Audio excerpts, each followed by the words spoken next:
And we should be live. Now to put in the usual commands, so give me just a minute.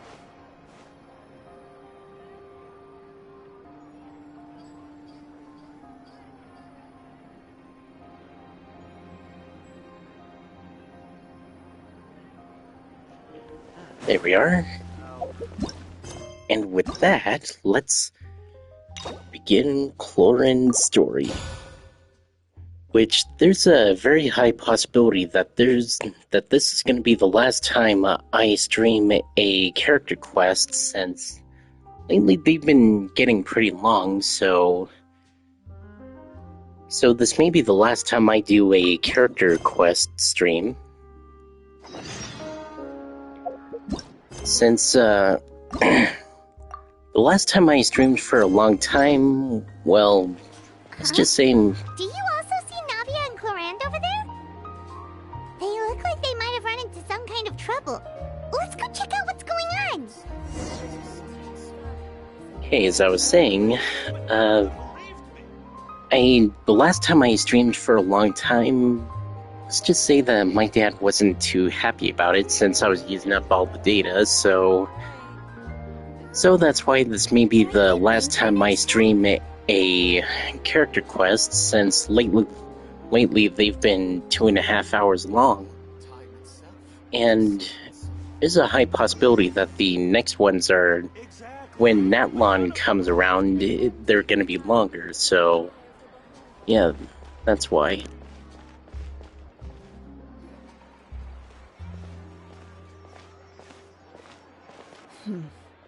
Still no dice? Not at all. And I've asked pretty much everyone in the court of Fontaine already. Lynette's ears drooped as soon as she heard that we'd have to be out and about for days on end.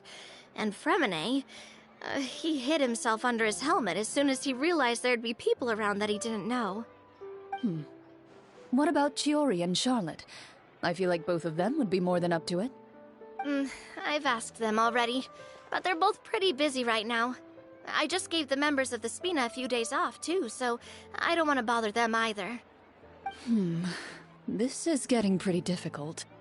Navia, Clorinde, what's up? Oh my. Well, if it isn't my dear partners. How are you all doing? Huh. Navia? Huh? Oh, you mean... Yep, this is our chance.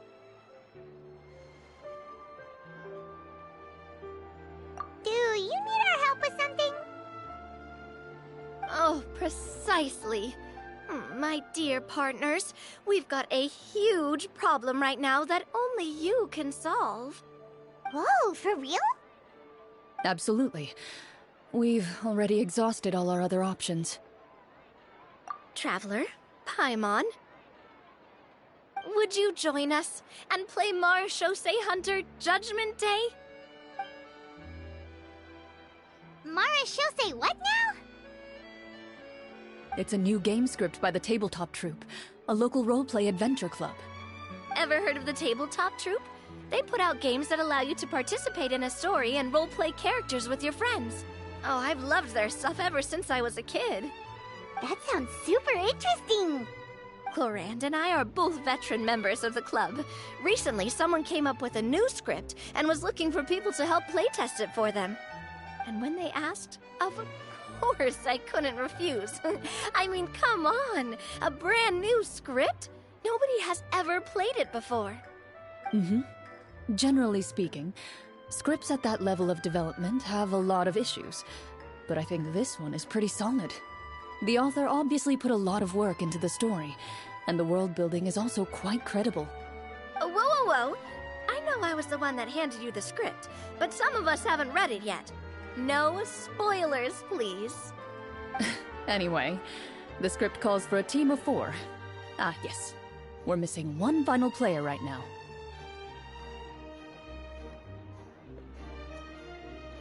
Somehow I get the feeling that this game that they're talking about is kind of like Dungeons and Dragons, but that's could be just coincidental. So, you're saying you'll help us out? I knew I could count on you, partner. Paimon and the Traveler are kind of a package deal. Is that okay? That's not a problem. I'll adjust the pace based on the actual number of players and ensure that everyone has a good time. Well, Traveler, what do you think? Wanna play? Paimon will follow your lead. Well, that solves our problem. You have our thanks. Woohoo! I'll go grab the script manager from the club right away. The script manager? Didn't you just say that you gave Clorinde the script? The club introduced a completely new kind of gameplay for the script. In this iteration, the Game Master's version of the script is incomplete. The script manager provides the next part of the script only after players have completed the current list of objectives. On top of that, in order to increase player immersion, the club has created some of the story's sets and scenes in real life. We'll only know where we should go once the script manager reveals the starting location. Wow, you're right. Whoever wrote this script really did put in a lot of work. And it's got a real healthy amount of suspense, right? I mean, even the GM doesn't know how the story will end. I look forward to experiencing it with you all. Why don't you go meet up with the others first? They should all be waiting at Chioria Boutique. I'll come over with the script manager as soon as I find them. Sounds good. Remember to always watch where you're going, and don't rush. Oh, you say that like I'm 6 years old or something. Let me think. What kind of character should I play this time? I just hope you'll pick up some useful skills this time. Oh, and stop trying to persuade every animal you come across.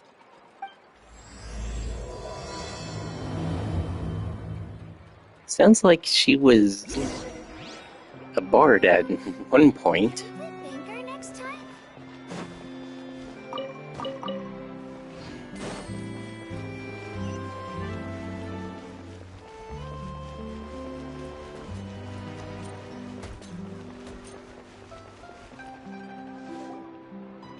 Oh, sorry to keep you waiting.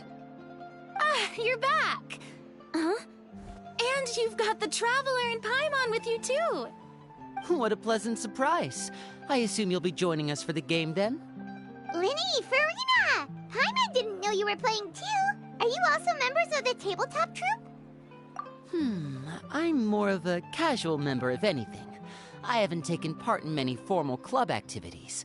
Lynette Fremine and I play something similar at the Hotel Bouffe Tété sometimes, but I'm usually the GM. Still, I'm sure it'll be fun being a player for the first time. I'm looking forward to it. Well, I'm not a member of the club at all. Clorinde simply woke me up first thing this morning, said there was a good script worth experiencing, and asked if I wanted in. If you're interested, I can give you a referral.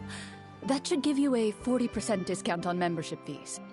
I think I'll wait to see how this experience plays out first, especially when it comes to the quality of the script. If it's sufficiently fun, then I'll join.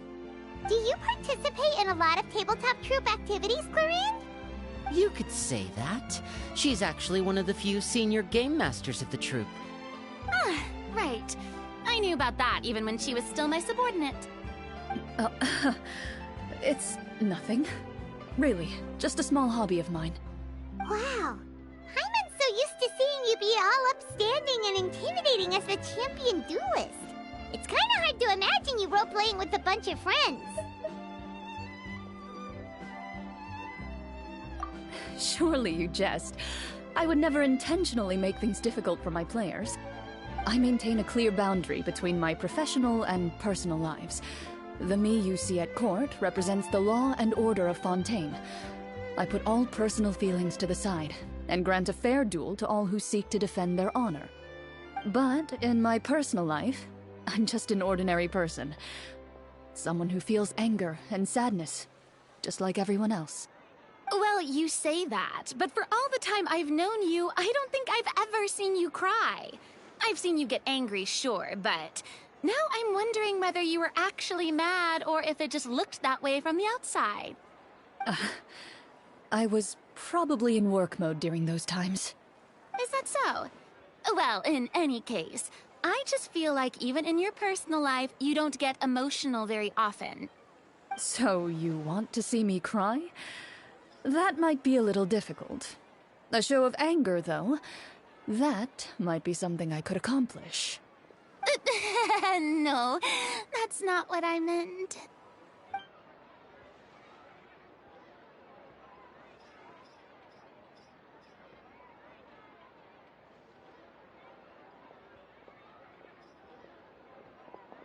Ah, I'm back! Here, allow me to introduce you to the script manager, Mr. Florian. Pleasure to meet you all. Hello. Wait, are you a champion duelist too, Mr. Florian? Oh, no. This is just the costume provided by the club. I occasionally play a few of the roles in my scripts.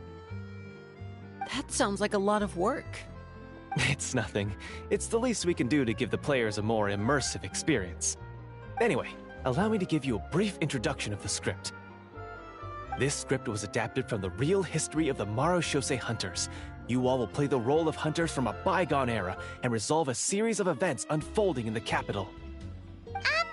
Paimon's not super familiar with the history of the Marashose Hunters. Is that a problem? Oh, no problem at all. I can give you a brief rundown. So, basically, Marashose Hunters were people who dedicated themselves to hunting monsters and protecting the city by using a special swordsmanship technique passed down over generations. Their story can be traced back to the ancient Remurian dynasty, as well as the first hunter, Cassiodor. But I'll leave the finer details for you to seek out and discover later. Mm-hmm. And I'll provide additional commentary as the story progresses. In that case, brave hunters, are you ready to set out on an unknown adventure? Whoa, just one sentence and it's like we're in the story already! Aha, I see many a determined gaze before me. Very well, head over to this location and begin your heroic journey. So, as we follow the story, it leads us to specific scenes? Ooh, sounds pretty innovative. What does the message in the envelope say? It's the exact location of the scene, as well as the formal permission to use the venue. Seems like they have everything prepared. Please check all your belongings, everyone, and make sure you haven't forgotten anything. Once you're ready, please follow me to the designated location. Sounds good! Hunter Squad, move out!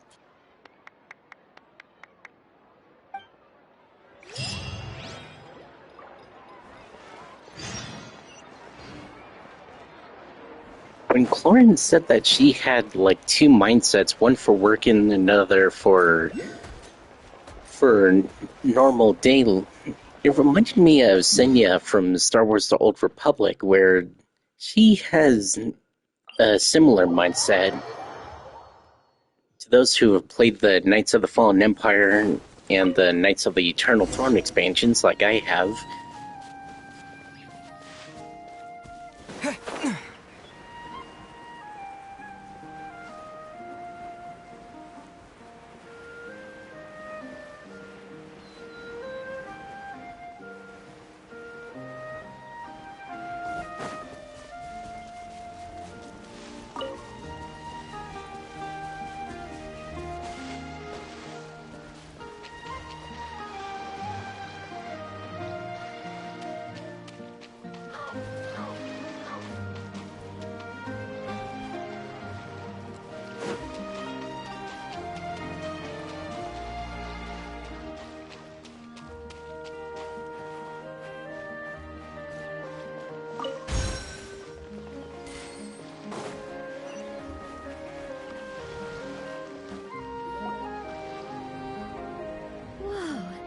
They really have thought of everything. Even the phaetometer is here and ready to go for us. The phaetometer? What's that? It's a card that's used to determine action success or failure. We'll need to use it when we try to use certain skills. And what about all the dessert and tea? Is that for us as well? That's what the message said. Really? That's so nice. It feels just like a tea party with friends. Those snacks have Paimon's name written all over them! I think you might be more of a snack hunter than a Marashose hunter, Paimon. Snack Hunter Paimon are delicious snacks to be found, Paimon will track down every last one! The desserts are great. But I'm still looking forward to the story more than anything. Very fair. Then, let us begin. First, please pick up the blank character cards in front of you, and write down your name and profession. You can find an abbreviated version of the rules printed on the back of your character card. If you have any questions, feel free to ask me. In this story, everyone is a Marachose hunter. To reflect this, the club has prepared a small badge for everyone. Ooh, nice! As hunters, you have proficiency in swordsmanship and fighting by default, so there's no need to allocate any additional skill points to those areas. Swordsmanship? So there's a fighting part to all of this? Paimon's not sure she can do all that on her own. Maybe Paimon can just stick with you? Why don't you share a character card then? The Traveler will be the Marachose hunter, and you can be his little floating assistant. Huh. Kinda like in real life. So, for the name, do I fill it out with the name of my character? Yep. It can be any name you like. You can use your real name too if you want. I do that whenever I get too lazy to think of a new name. Oh, so it would be like experiencing a different life, but still as yourself. That's not a bad idea. In that case, I think I'll continue to use the name Linny then. Next up is the skill sheet. You have a limited amount of skill points that you can use to learn a number of skills. The more points you invest in a particular skill, the easier it will be to pass associated checks. I'll take persuasion and investigation. Those are must-haves when it comes to missions like these. Oh, those skills sound like they'd be useful for gathering intelligence! Good idea, Navia! Just as expected of a veteran player. So, should we also take those skills then? Not necessarily. Since we're working together as a team, we could leave the negotiations to Navia and use our skill points to pick up other useful skills. For example, I think I'll take stealth and sleight of hand. That will give us more options if we run into any situations we can't negotiate our way out of. Oh, interesting. I wasn't thinking about it like that. I suppose it's not so different from an acting troupe. Everyone has their own role to play. Let me see. I'll take arts and performance. I'm not quite sure what use they'll be, but I'm not as knowledgeable about the other skills, and I am not too confident I'd be able to roleplay them well. Well, that leaves us. What do you want to learn, Traveler?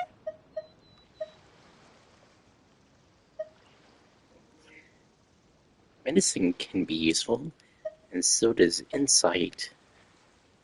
So let's do medicine. Ooh, so you want to help people when they're injured. That's nice of you. And insight. Oh, something that'll help you get a read on other people's thoughts. Sounds useful. So what do you think? Are you sure you want to learn these two skills? Let's see. Oh, looks like you each have enough points to choose one final skill. You've all picked such classic skills. It's fine to go a little bit out of the box, you know. Why do I get the feeling she's getting ready to cause trouble? For example, this one here. Summon. Doesn't it sound super mysterious and cool? Oh, I saw that one just now as well. The description says, this skill can be used under certain circumstances to summon characters or creatures that fit the script's world-building rules. The script's world-building rules, huh? But how are we supposed to know what a Marachose hunter can summon? Oh, that's not for us to worry about, my friend. Just learn the skills that interest you, and the GM will take care of the rest. All right, you've convinced Paimon. Let's learn summon, then. Paimon can't wait to see what kind of thing shows up. Well, now that everyone's more or less finished creating their characters, we can begin. Since two of our players are doing this for the first time, though, let me ask. Would you like to play on easy mode or authentic mode? What's the difference between the two? Well, in role-playing games, the story sometimes changes based on the decisions of the players and the results of the Fatometer. For example, if you fail a check, that means you cannot use the target skill in that scenario. A critical failure may even result in further negative consequences. Sounds like Baldur's Gate, even though I've never played the game, but I have seen gameplay of Baldur's Gate 3, and I imagine World of Warcraft is, or not World of Warcraft, the Dungeons and Dragons is very similar. If you choose to play in authentic mode, every time you elect to use a skill, you'll need to use the Fatometer to see whether you succeed or fail, and face any consequences that may follow. If you choose easy mode instead, every check will be successful by default, and you won't have to worry about luck playing a factor.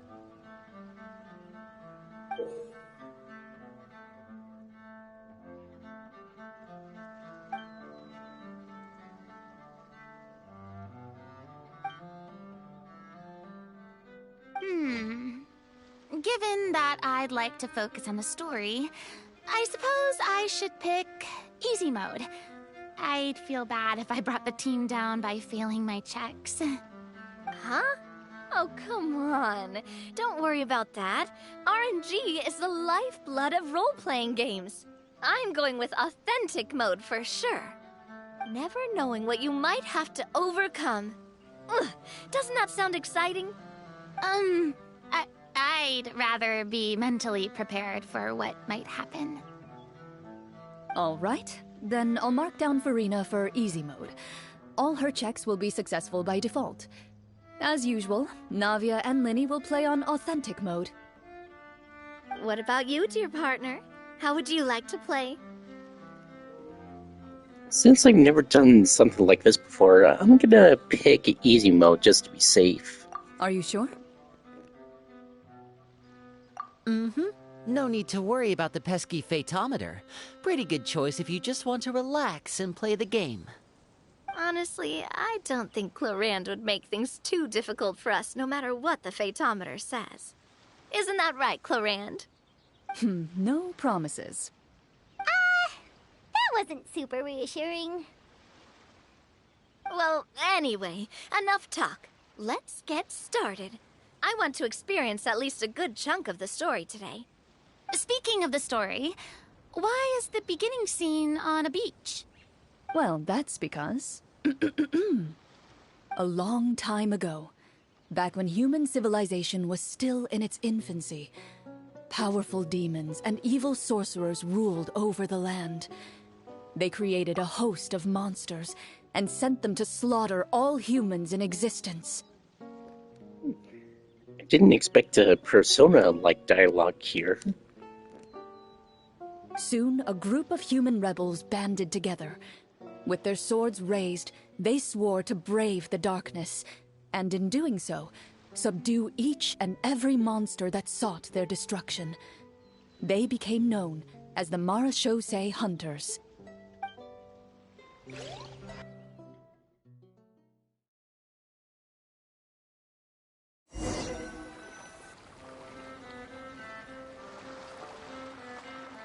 Sometime later, as a member of the Marachose Hunters, you receive a commission. Following the address provided on the message, you take a boat and arrive at this strange city. As you inhale, you can taste the slightly salty air of the docks as you begin to survey your surroundings. There aren't many people in the vicinity, but you do take note of a few others who, like you, seem to be sizing up this place.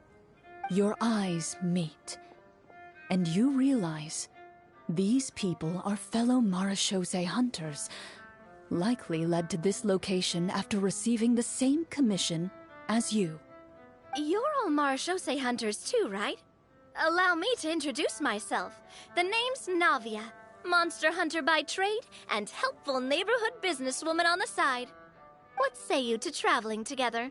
We can help each other out on the road. Okay, count me in.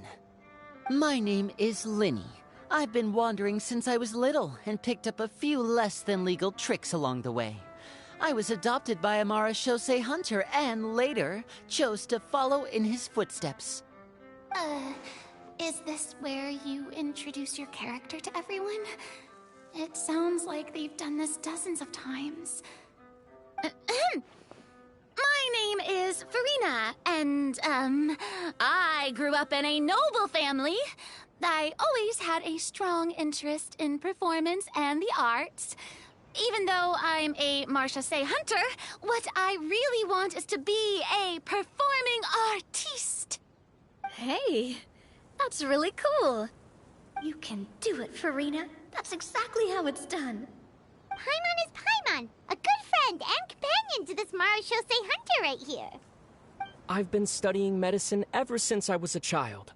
I want to do my part to eradicate these monsters and use what I've learned to heal others. I wasn't sure if Ether was gonna talk during this character story, but as you just said, he can. Oh, welcome. When we face the monsters, I'll make sure to charge in front to give everyone some cover. You can take care of the healing at the back. You open your envelopes at the same time. The message reads, "To the honorable and trustworthy Marashose hunters, our kingdom is currently facing a grave crisis. The lands outside the capital have been overtaken by monsters, and our people are being led astray by forces of wickedness. We beseech you, please help us resolve this crisis and return peace and stability to our home." The layout of this city looks super familiar. It kinda reminds Paimon of Mondstadt. The scriptwriter must have used a real-world city as a reference when coming up with the map. As experienced hunters, the layout of the city reminds you of places once traveled. You recall the sight of tree-lined streets and the gentle tranquility of days gone by. Yet, as you regard the city in front of you, it appears to be little more than an empty shell. Its hollow gates are open to you, beckoning you to come forth and bring salvation back to the town. I carefully read every line of the letter and turn my attention to the signatures at the bottom. Who issued this commission to us? You see a long string of unfamiliar names. It would seem that many of the residents of the city issued this commission together. They sensed that things were not right within the kingdom and sent a distress signal to the outside world. In that case, why don't we take a walk around the city and see if we can learn anything from the local residents? Oh, good idea. We might be able to get some leads on the monsters and bad guys we're after. You look up and see a tavern nearby. It appears to be open for the day. Why don't we go check out that tavern? If the novels I've read are anything to go by, taverns are usually full of information.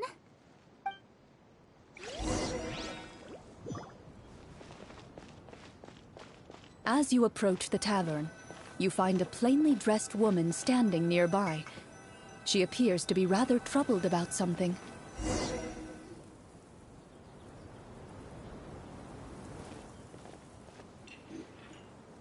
Greetings, friend. Lovely weather we're having today, don't you think? Oh, hello. I suppose you're right. The weather today is quite lovely. If only those monsters out there would stop causing trouble.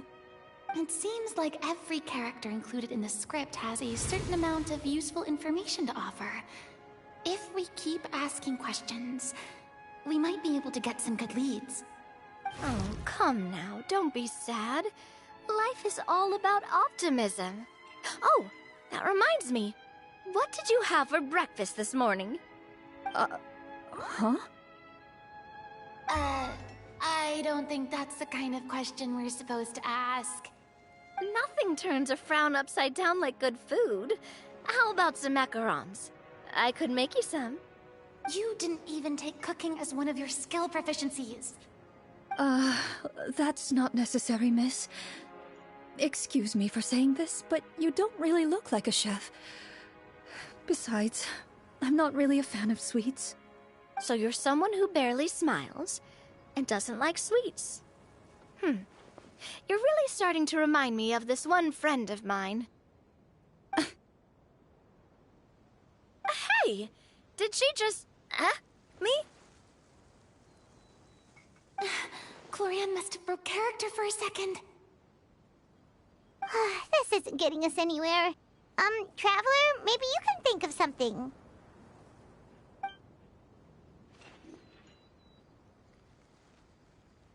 The results of insight checks aren't disclosed to the players, so I'll be the one consulting the fatometer.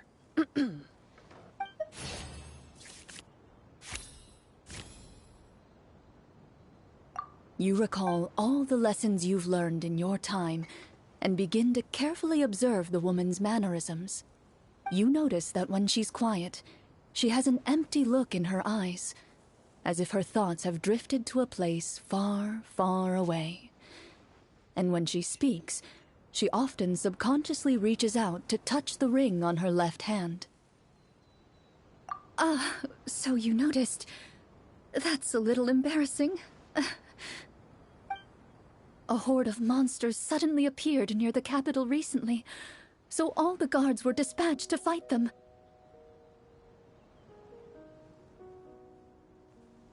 Do you remember when those monsters appeared? I'm not completely sure. All I know is that my husband was dispatched to fight them 3 days ago. Do you know where he was sent? It all happened so fast. When we said our goodbyes, he couldn't even tell me where they were sending him. You have our thanks, friend. We'll find and defeat those monsters as soon as possible. We sincerely hope your husband will be able to return to your side soon. Oh, thank you. Don't worry. We'll find him. Just try to remain optimistic and wait for good news. We don't always get to choose what happens to us. But we do get to choose the little things, like what we eat and how we respond to the things life throws our way. I hope that one day, you too will recognize the power of something as small and inconsequential as a delicious dessert. I'll do my best. You bid farewell to the woman, and continue your journey further into the city.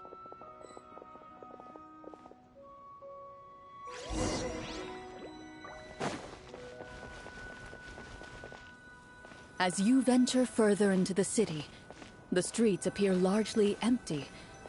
An elderly woman walks past. You see her shake her head as she puts away her wrinkled wallet. A nearby merchant folds his arms and gives you a disdainful look. You get the impression that he's someone who has long gotten used to the sight before him.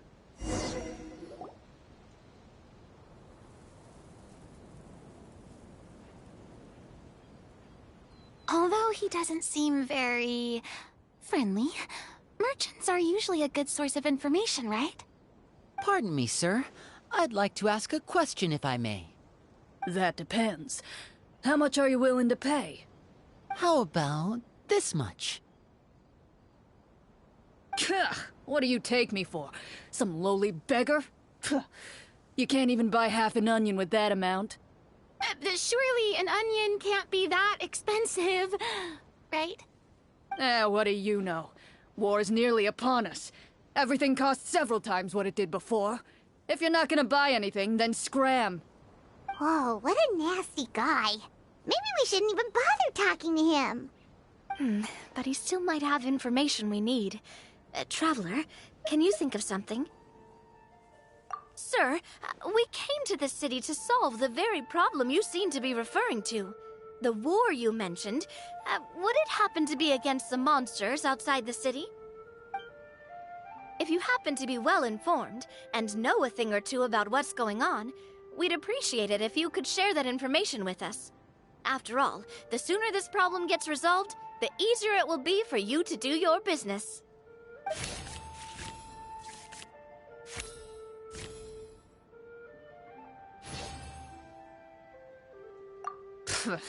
Well, things are basically as you said, young lady. Those monsters are camped outside the city. and they've been destroying all our trade routes. We have limited reserves within the city, so if this continues, we're all gonna be in big trouble. Wait, you're saying no one has put a plan in place to distribute supplies or maintain order?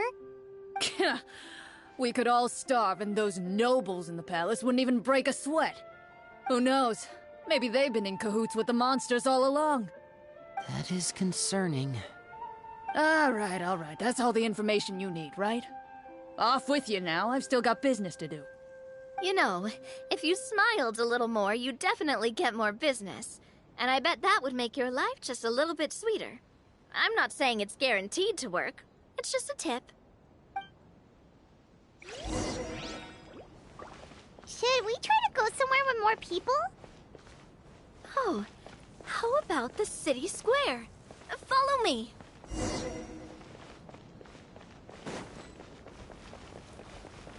Before you lies the city's central square. You see a man with a slightly anxious look on his face, pacing back and forth, his head hanging low. He doesn't seem to notice your approach.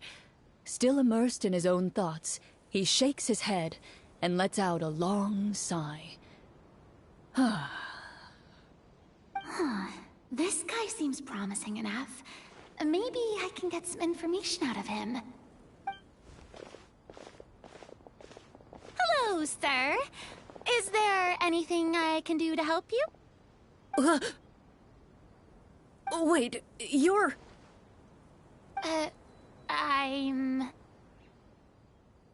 Oh, dear goodness! You're a Marashose hunter!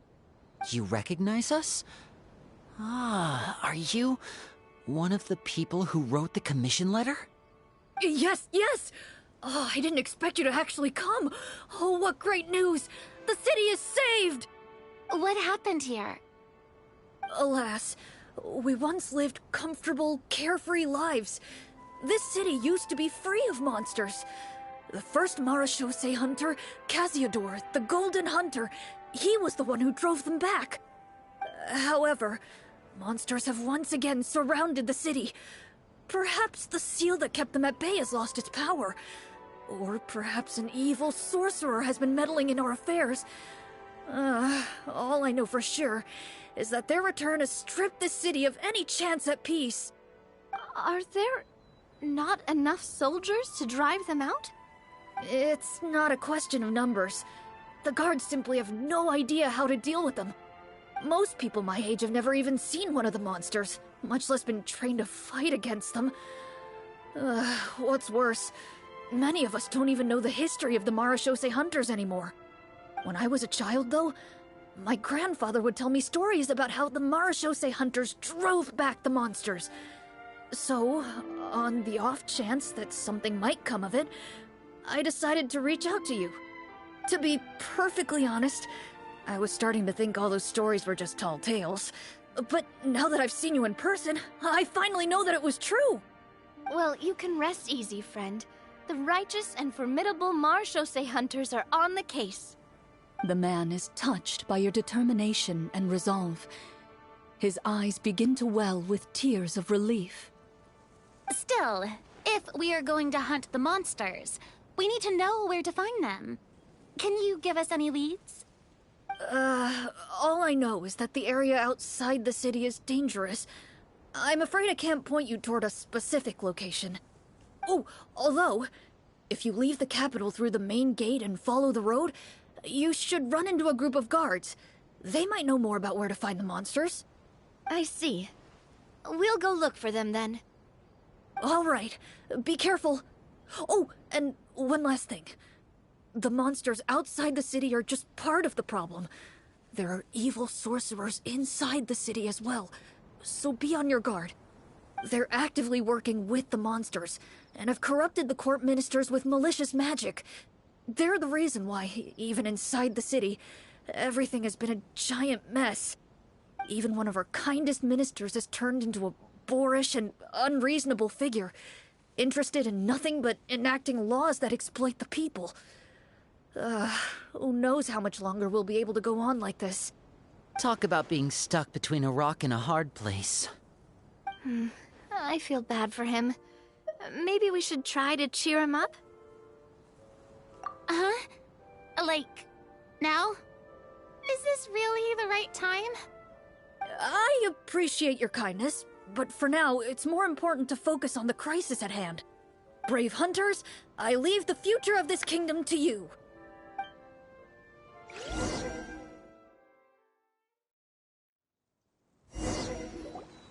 If I understood correctly, there are currently 2 problems in the kingdom that need solving, right? Exactly. We need to defeat the monsters outside the city and take down the evil sorcerer stirring up trouble from within.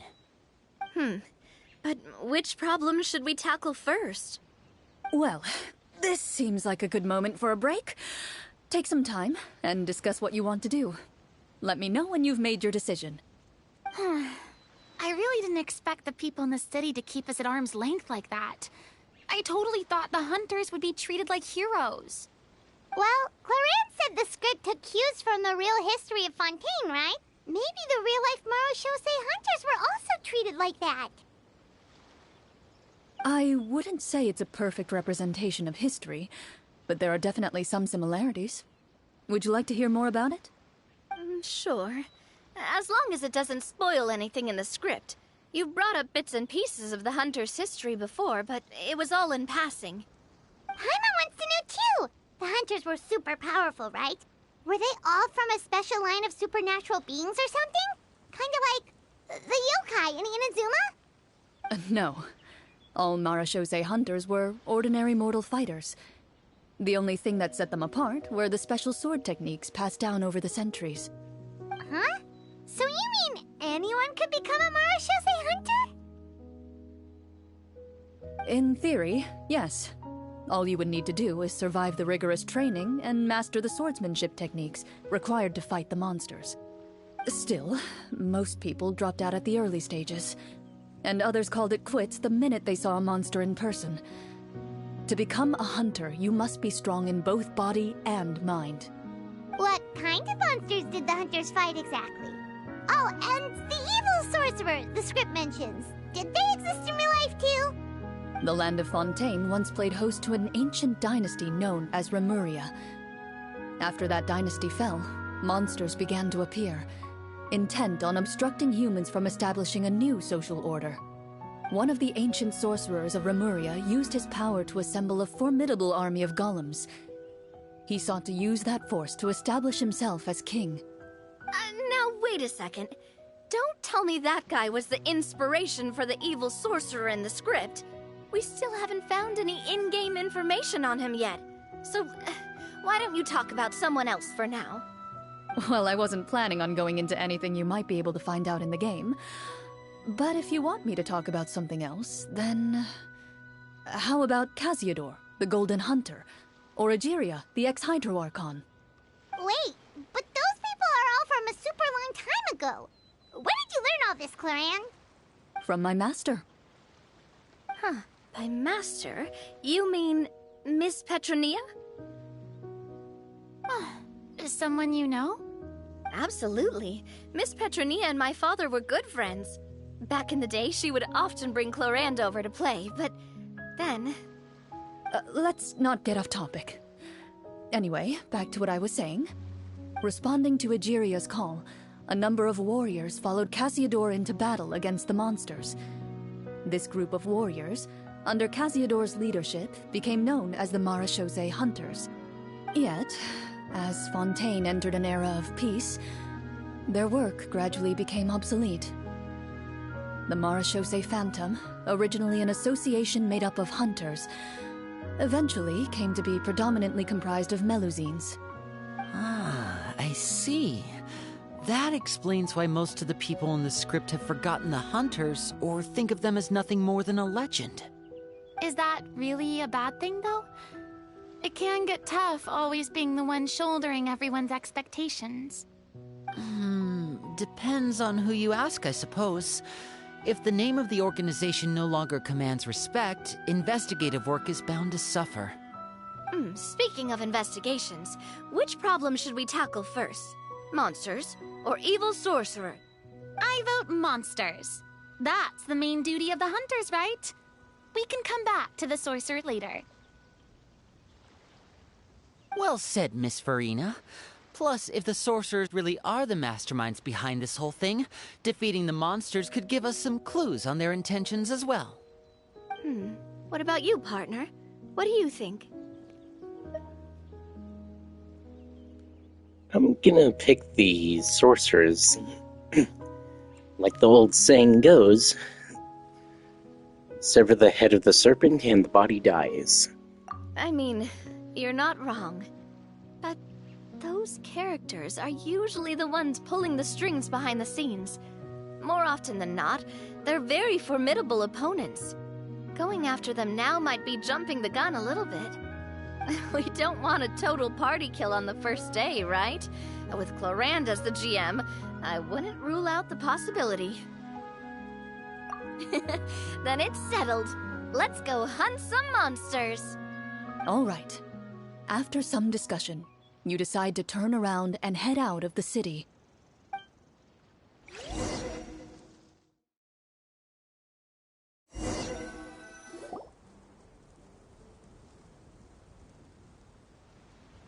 Let's take a look around, like that guy said. You there! Outsiders, halt! Who's there? An armored man approaches you. He has a tall, muscular build and a determined expression in his eyes. Just one look, and you can tell he's fought in his fair share of battles. Although he's trying his best to conceal his current state, his uneven gait and the sweat dripping down his forehead make it obvious that he's been wounded and is in serious pain. I'm the captain of the guard. I saw you sneaking around the city earlier, so I'll only ask this once. State your purpose, or it's off to the dungeons for the lot of you. Wow, it's been a while since someone's been this suspicious of us. I said talk, not whisper between yourselves. Have you ever heard of the Marchese Hunters? Marachose hunters? Ha! That fairy tale, you mean? What, you expect me to believe you're one of them?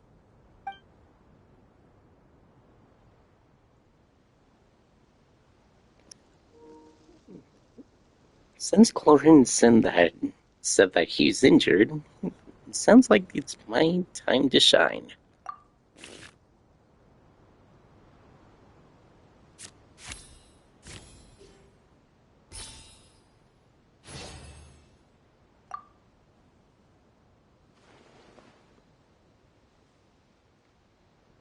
Using your knowledge of medicine, you're able to deduce that the injury on his calf was a monster's doing, and the wound has already begun to fester. As you check him over, he looks at you with suspicion and retracts his injured leg further back. I'm a doctor by trade. Please, let me redress your wound. You don't have to suffer like this. The man appears somewhat disgruntled at having been exposed, but soon relents and raises his leg for you to take a better look. He allows you to apply a poultice of specialized medicine to the wound, and it appears to bring him much relief. The tension in his brow eases. All right. Guess you lot might actually be real Marachose hunters after all. In any case, you've successfully treated my wound. So, what do you want to know? Do you know where we can find the monsters, or the other guards who are fighting them? He informs you of the various locations where monsters have appeared. He looks in that general direction with a pained gaze, as if a thin, invisible thread is pulling on his wound. Some of our new recruits have never even dealt with a petty thief, and now they're out there fighting monsters. If it weren't for this cursed leg. Oh, please, sir. Don't get too worked up. You need to focus on your recovery. Just leave the monsters to us. We're Marachose hunters, after all. Hearing you say that, a glimmer of hope flashes in his eyes. But it disappears almost as quickly as it came. Those monsters aren't easy to deal with. But if you insist on going, I won't stop you either. I just hope all the guards will be able to come back to their families alive. I wish you the best of luck.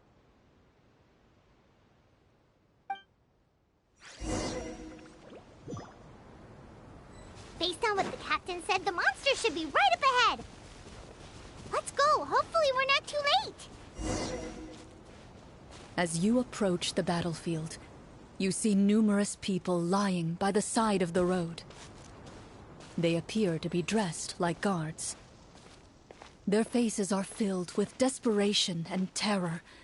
Some are screaming and cursing in vain, as if still trying to banish the monstrosities they saw from their minds. I bet the monsters are going to be regular hilly trolls and the sorcerers are going to be abyss mages, but let's continue and see what happens. A few of the wounded look up at you in shock and disbelief. "Quick, leave this place. Turn around and don't look back," they yell.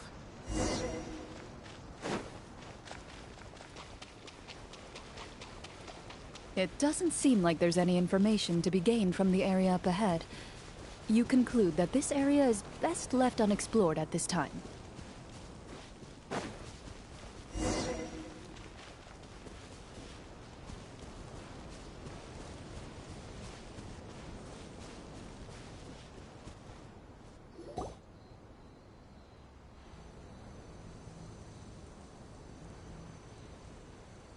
This is the place he mentioned, right?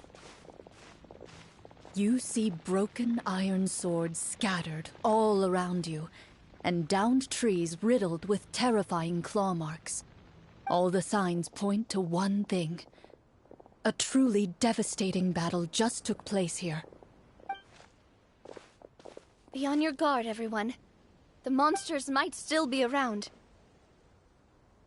Before you can finish your sentence, you hear rustling sounds from the surrounding bushes. The monsters have emerged. They close in on you without fear. You get the impression that, in their bloodthirsty eyes, you're just another meal for them to devour. A little help here! This thing wants to eat Paimon! Your battle round begins now.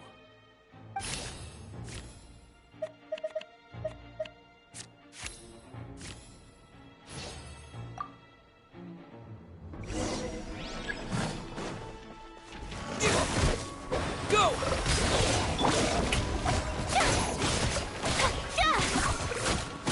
Watch out!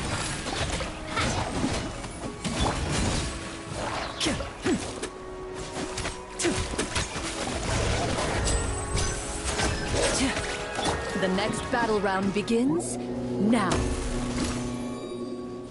Little lucky? Hey there! Cha! Ha! Nah! Nah! Nah! Coming at ya! Ha! The monsters let out a terrifying roar of anger and resentment before dissipating into thin air. Oh, thank goodness it's over. We're lucky the Marashose Hunter class came with all those preset skill points. Otherwise, we would have been in some real trouble. I never knew the Fatometer even determines the amount of damage you inflict. If you get unlucky, isn't it just game over right then and there? That's part of the fun. The uncertainty of fate is what gives these games their appeal. Just as you begin to celebrate your victory, a suspicious lump on the ground catches your attention. A suspicious lump. Wait, could it be the thing that appears after every battle? I walk up to it, crouch down, and begin to carefully examine it. I've still got my right glove on, so it should be fine for me to touch it, right? As you investigate the mound, you discover that the exposed portion appears to be made of wood. It was previously obscured by the large form of the monsters. With the monsters gone, the small protrusion now awaits your discovery, poking out of the ground like a shy flower bud. Whoa, it's a treasure chest!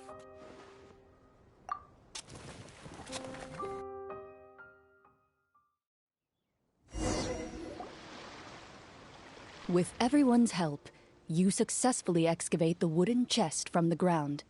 Even without opening it, you can tell from the mora and jewels scattered around the chest that it must contain quite the fortune. Makes sense. We worked hard for this. Let's open it and we can share what's inside.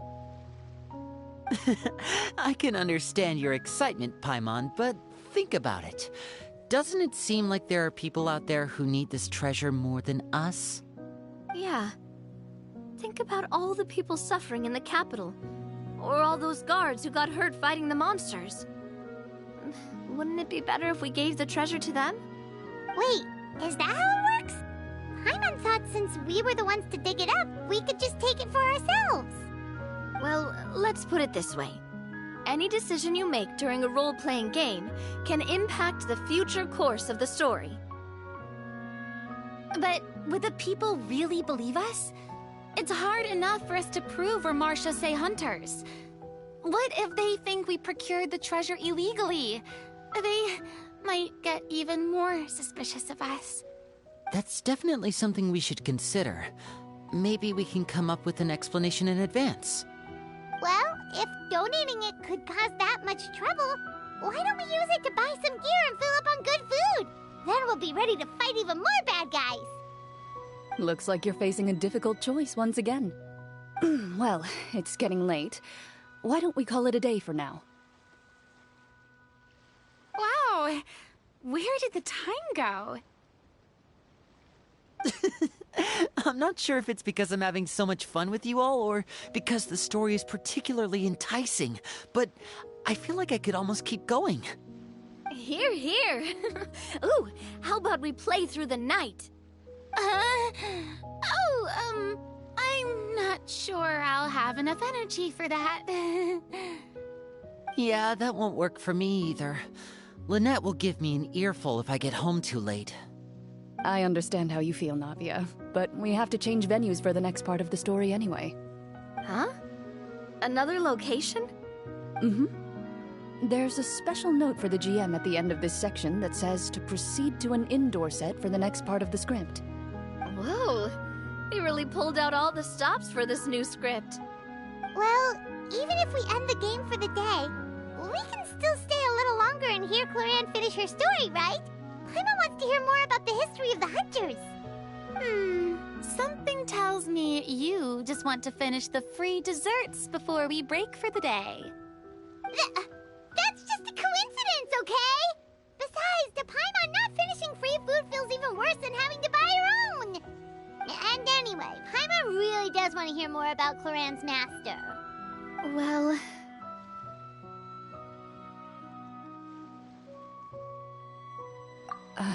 It's nothing. I appreciate the concern, but it's all in the past. It won't do any harm to share these things now.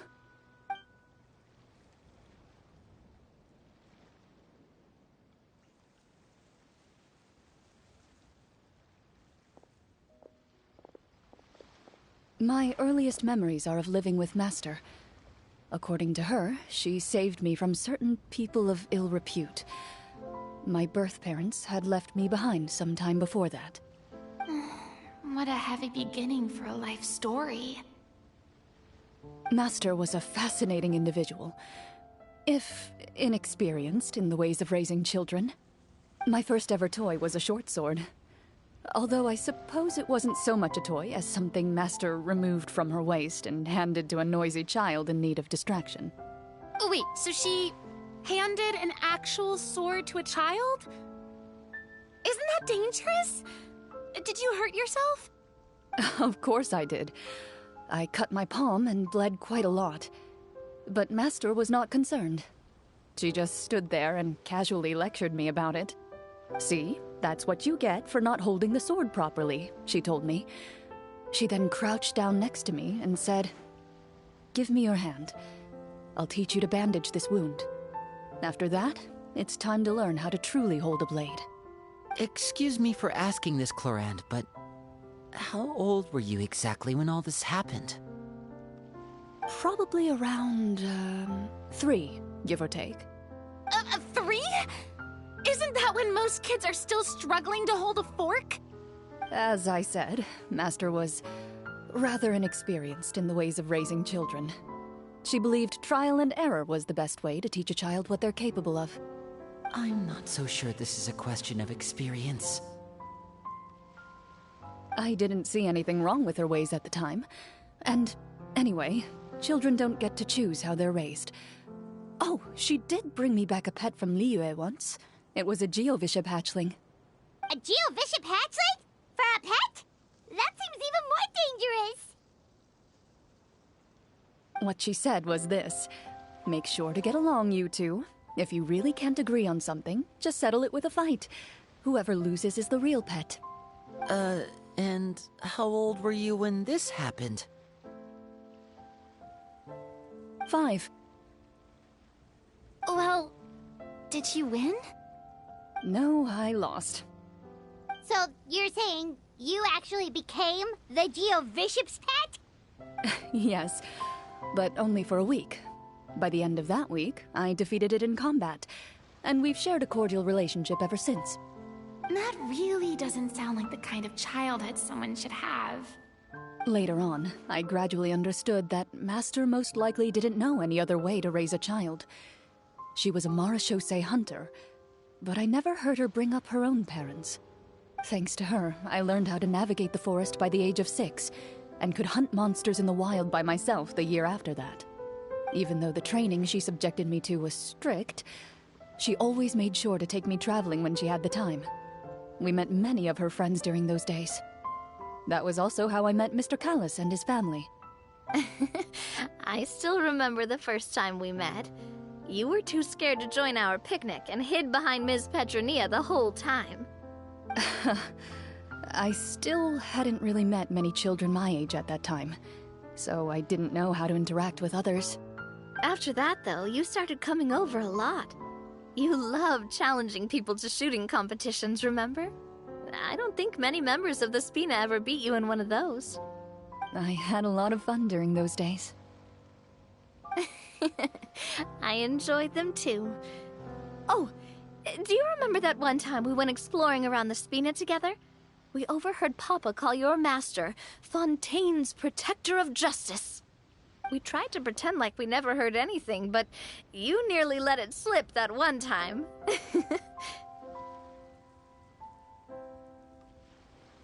Protector of Justice? Oh, wait, you mean that vigilante hero from 20 years ago? The one who is always active at night? Yep, that would be her. She often would put on a black cloak and go out at night. I never knew where she went or what she was doing. Until, like Navia said, we overheard the truth from Mr. Callis that night. 20 years ago, huh? I still remember the guards leaving all kinds of witness reports about her on Nervalette's desk. My apologies. Oh, there's no need to apologize. You had nothing to do with it. And anyway, everything she did was for a good cause. Although, calling herself the Protector of Order was a bit much. Especially when she deliberately operated outside the law. Huh? When did the Protector of Justice become the Protector of Order? Oh, she had a bunch of code names. I heard she would just come up with a name on the spot whenever she was asked. Later on, she probably got sick of answering those questions and decided to stick to just 2. The Protector of Justice and the Protector of Order. That sounds like her, all right. I bet she forgot which of the 2 she'd use by the time she got back each night. Well, she certainly sounds like a fascinating individual. With her strong sense of justice, it's no surprise her student followed in her footsteps. It's true. I always wanted to become like her. Someone powerful, independent, and with a strong sense of conviction. But...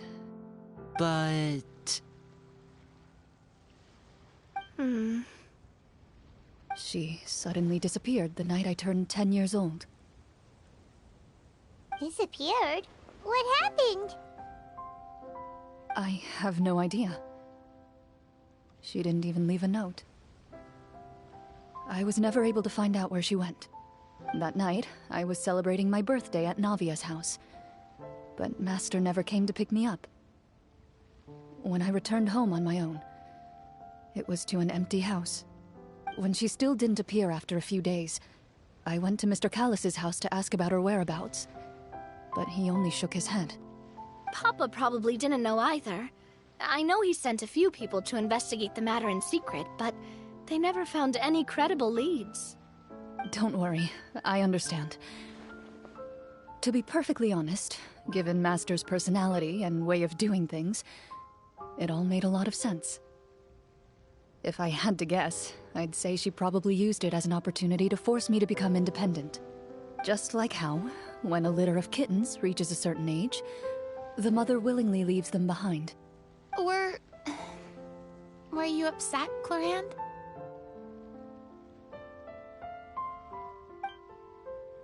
I was at first, but not anymore. I don't believe Master would suddenly disappear for no reason. There must have been something she just had to do. Well, despite everything, you still managed to follow in her footsteps and become the greatest champion duelist in all of Fontaine. You're practically a living symbol of law and justice. I suspect my position would be far too by the books for her. Master always did whatever she pleased. But you're right. I suppose I do take after her in some ways. Who knew Clorinde had such an interesting past? I never had the chance to ask her about it before. I wonder... if Clorinde's master were the champion duelist back then, would that duel against Mr. Callus have gone differently? Oh no. Judging by the atmosphere, Clorinde and Navia are probably thinking something similar. The mood just got super awkward all of a sudden. Well, anyway... would you look at the time? It's getting dark, so we should probably call it a day for real this time. If we keep talking like this, we really will be here all night. I had a great time today, Miss Clorinde. Thank you for being our GM. Anytime. The script was good, but I've got to say, your childhood stories were even better.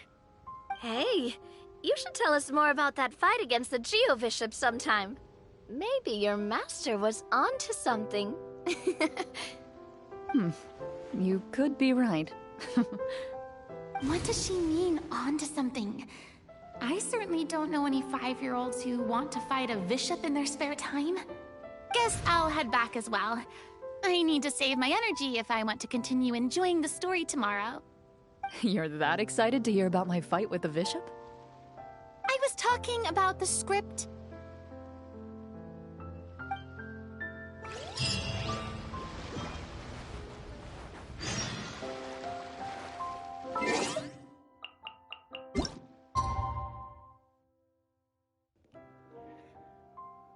I remember during my first encounters with the Geo-Bishop hatchlings, they were pretty tricky to take down. But now not so much, since I'm pretty high level, and they got nerfed a bit.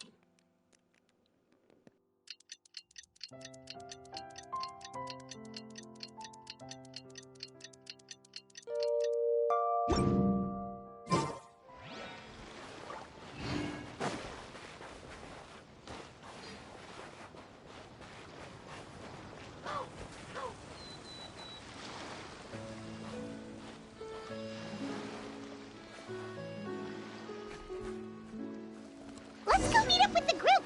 Paimon's really looking forward to today's story.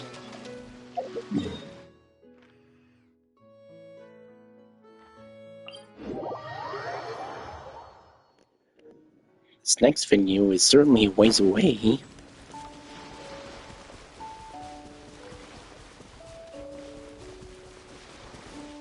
But before I start, I need to do something real quick.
looks like everyone's here.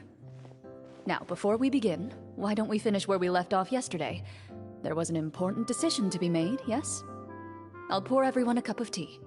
Is that really the most important part, though, Clorinde? Paimon's more concerned about our current surroundings. Heavy walls, cold railings, dim lights. This is obviously supposed to be a prison. I admire the work put into the set. Still, it's obvious the scriptwriter has never paid a visit to the fortress of Meripede. So this set is going to be a part of the script? Unfortunately, that is something I can neither confirm nor deny.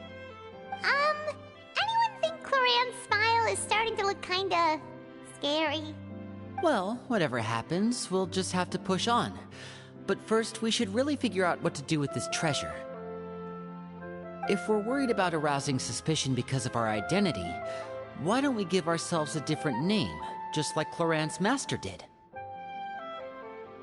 Yeah, it might be better to keep a low profile. As long as we're helping people, it doesn't matter who we are or what we're called. Staring at me won't get you anywhere. Or did you want some more tea? Oh, Paimon's good. Thanks. Why aren't you saying anything, Navia? Wait, what's that next to you? Oh, this is the short sword Clorinde mentioned last night. I found it. Huh. I'm surprised you managed to track it down after all this time. Looks more like a dagger than a short sword. Well, I made sure to take good care of it, considering the circumstances in which you gave it to me. Of course I had to keep it safe. Anyway, where were we? Oh, right. I was just thinking about all the potential ways for us to break out of prison. We could dig a tunnel, or try to bribe the guards. Wait, we haven't been thrown into prison yet, have we? Well, it's only a matter of time. It pays to be prepared. Just like how you should always have an umbrella on hand, even when it's sunny. Alright, Paimon's made up her mind. Let's just give the treasure away. Paimon may have wanted to keep it, but if it's going to land us in prison somehow, Paimon will be too upset to enjoy her snacks. So, you reached an agreement? All right then, we can continue with the story. Oh, and we'll collect all the scattered pieces of treasure on the ground as well. All right. You collect the treasure and make your way back to the capital with your bag of loot in hand.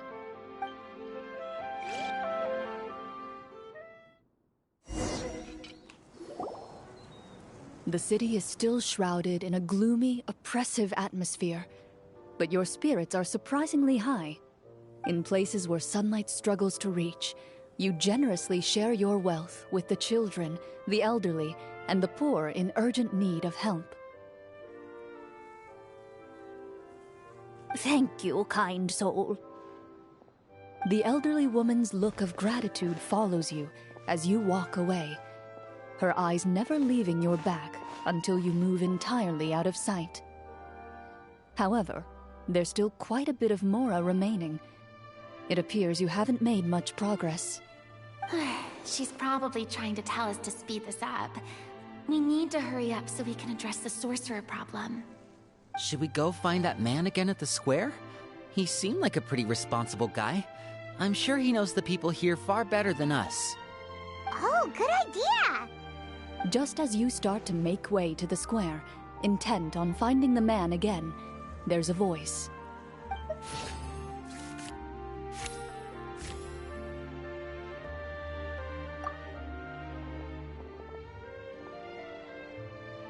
Please wait, distinguished guests.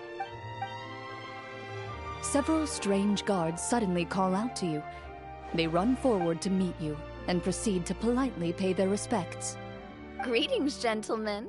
Are we being invited for afternoon tea? Surely you jest, my lady. That would not be our place. It is His Excellency the King who requests to meet with you. Please come with us.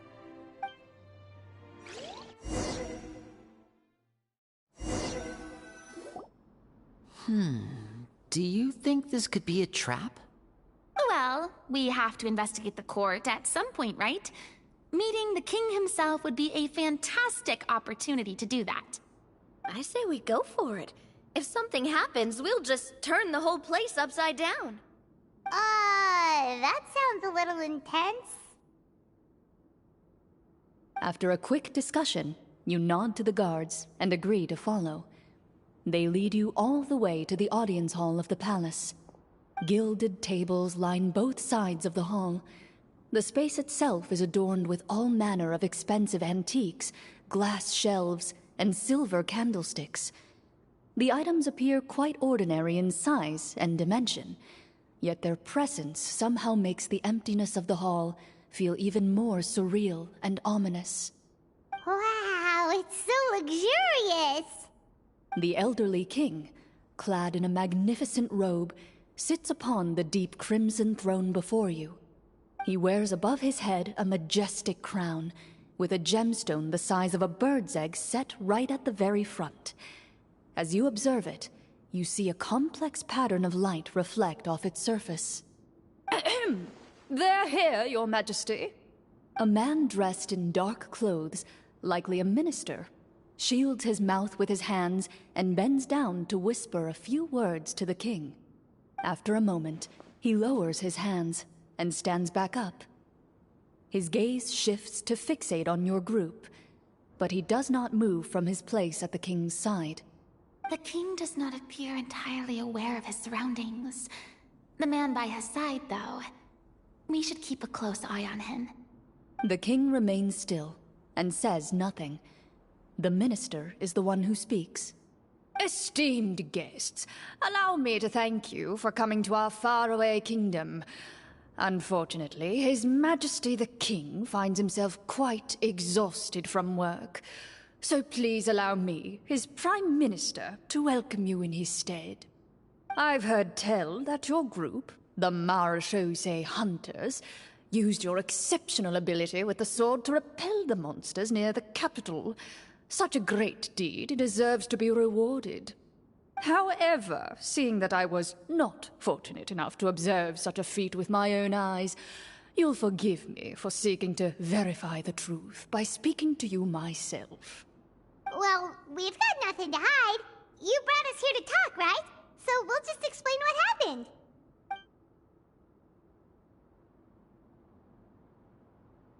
The golem's blades were so powerful, they could cut down trees in a single swipe.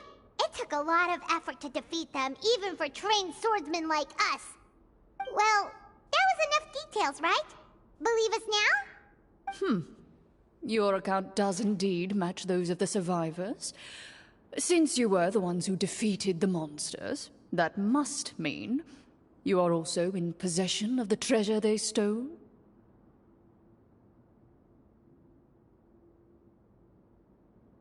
Well, we did take the treasure, but...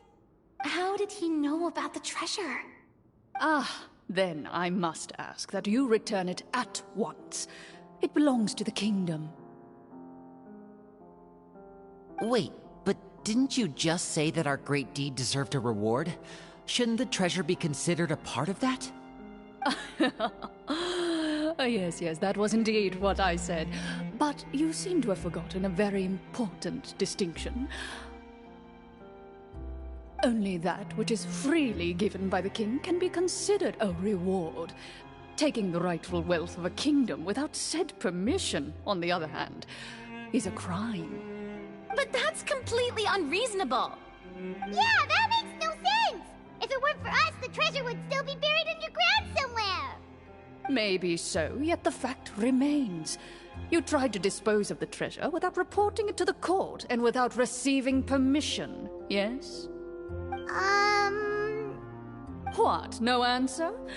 Surely you're not insinuating that you, a group of legendary Marechaussee hunters, sought to take the treasure for yourselves? Well, what about the king? Is he just gonna let this guy talk for him the whole time? Clad in his magnificent robe, the king remains seated, with his hands resting on either side of the throne. His posture is rigid and unmoving. He stares forward with an empty look in his eyes. completely unmoved by the events before him. From the look of things, could the Prime Minister be the evil sorcerer? Or could both the King and the Prime Minister have fallen under the evil sorcerer's control? I would like to observe the number of guards stationed in the hall. The guards in the palace appear fully armed, their expressions solemn. Sensing the tense atmosphere in the room, they stand at the ready, each with a hand placed upon the hilt of their sword, as if prepared to draw their weapons and surround you at a moment's notice. Well, there goes my plan to turn the whole place upside down, I guess. It appears we've been visited by nothing more than a group of ill-intentioned imposters. What a pity. Guards, take them away and throw them in the dungeons. Before I decide your fate, however, I must first determine whether you have any accomplices outside the court. Can't we try to slip away? Or maybe start some kind of riot? But if we try to fight the guards right now... Don't worry. At least we figured out who's behind all this. Let's just play it by ear. If you're scared, Paimon, just hold my hand. Aw, thanks, you guys. You allow yourself to be led away by guards surrounding you on both sides. It's only when you begin to feel drops of water falling from the dungeon ceiling and smell the stench of death and decay all around you that you finally realize you've stepped into a completely different world. Stay here, and don't try anything funny. The guards lock the cell door and leave without looking back. Wait, sir! Your voice echoes through the dark hall, but the only response you receive is the sound of water dripping from the ceiling. No! What should we do now? Carve out a new path of fate with our own two hands, of course. I draw my weapon. You reach toward your waist, but find nothing there. You now recall that your weapons were confiscated before the guards locked you in the cell. The bag of treasure along with them. What about that knife I hid in my boot? When did you hide it in there? When I was thinking about digging a tunnel. Rejected. You failed to inform the GM of this course of action. Moreover, the guards would have conducted a thorough search before throwing you in prison. And the keys to the cell aren't anywhere to be seen? Correct. You don't even feel a lock hole on the cell door. Oh, well, there goes all our plans. Indeed. Huh? Why are you the one saying indeed? Because that statement holds true for me as well. This is where the script ends. What? But that's a terrible ending! Generally speaking, this should be the point where the scriptwriter gives the players some kind of hint, or gives the GM some kind of code for how to move forward. I mean, maybe they just really wanted us to be immersed in the feeling of being in prison? Like, they'll only show us the way out once we've grown truly and utterly desperate? That is a possibility. If only there were desserts and tea in real prison. Oh, wait, guess that's kind of how the Fortress of Meripede works if you're lucky. Oh, before I forget, Navia, the short sword you had with you earlier. I took a closer look, and the craftsmanship doesn't appear to resemble anything from this era. If I remember correctly, that style was last in vogue several hundred years ago. Wait, Clorinde said that sword used to belong to her master, right? Does that mean her master has been alive that long? I doubt it. The way she went about things often made her seem childish more than anything. I'd say the sword was most likely an heirloom passed down over time. Hang on. A precious heirloom passed down to you by your master. And you gave it to me just like that? You weren't worried I might lose it? Master left many things to me when she disappeared.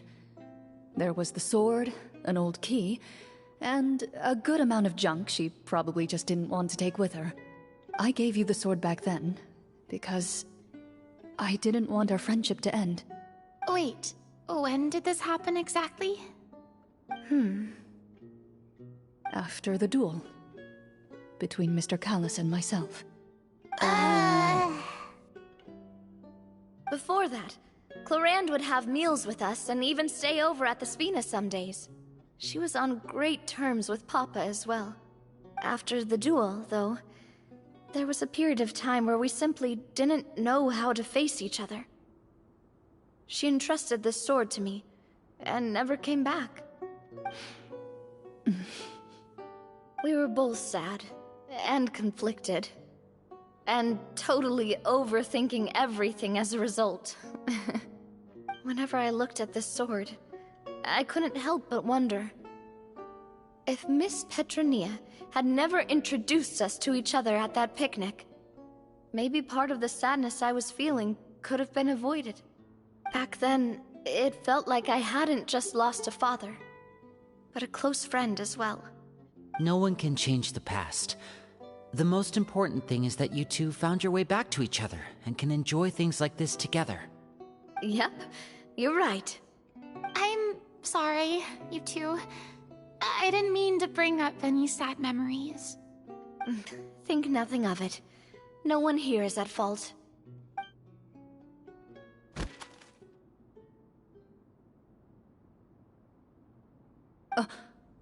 Huh?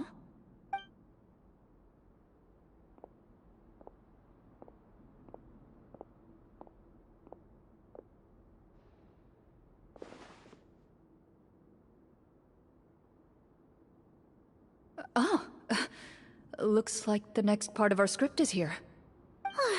Perfect timing. The situation was really starting to get desperate. And not just because of the prison thing. From Clorinde's face, I really can't tell if it's good news or bad news.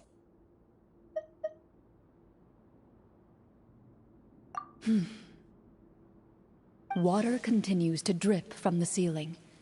In this lightless dungeon, you lack a reliable way to tell how much time has passed. Eventually, you get used to the unpleasant odor of straw, mold, and rust, and find yourselves alternating between fits of drowsiness and despair. Suddenly, you hear footsteps outside the door. Heads up, everyone. Someone's coming.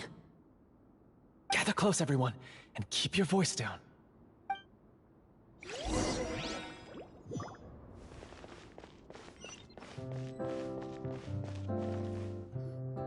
Who are you? I work as a guard in these dungeons, but my true identity is the same as your own. I'm also a marechaussee hunter. Huh? Shh! I've already sent away the other guards, but if we make too much noise... I understand, but how can we be sure we can trust you? The king has issued a formal decree. In light of the irrefutable proof of your crime, you're to be executed before tomorrow's sunrise. If you want to escape, it has to be now. Executed? We barely did anything! Monsters appearing at the same location as the treasure. Could this entire thing have been a trap? There will be time for speculation once we're out of here. As for my identity, I have no way to prove that to you just yet. Infiltrating the capital was difficult, and finding a chance to speak with you has taken a lot out of me. I could go on, but I think we can all agree that now is not the time for details.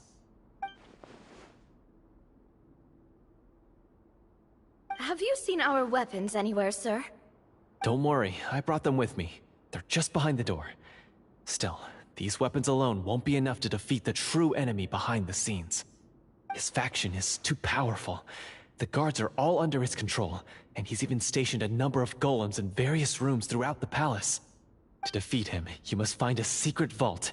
It is said that within that vault, the marechaussee hunters of the past left behind a treasure with the power to defeat the sorcerer. You're not coming with us?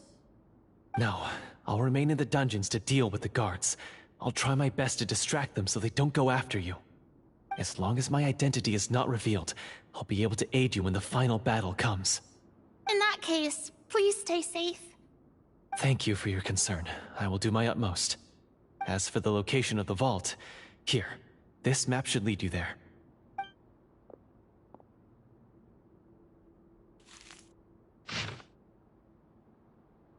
Got it. All right, once I open the door, remember to stick close and refrain from making any noise. I'll lead you out of here as quickly as possible. You now have the chance to restore the honor and legacy of the Mara Shosei Hunters. So please, get out there and reclaim what's ours. And be sure to exercise caution. With the help of the guard, you successfully escape the dungeons. Your sense of despair and anxiety both seem to fade as you continue your quest.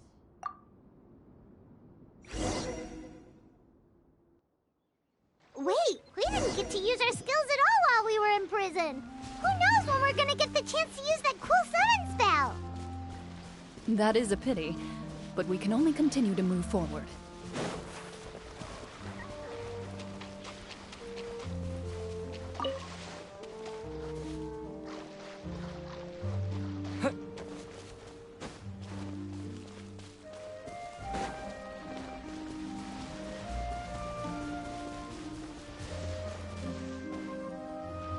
This should be the place marked on the map. This bit of rock certainly looks suspicious. Well, I'd say an investigation's in order then. Plus, if all else fails, we can just blow it up.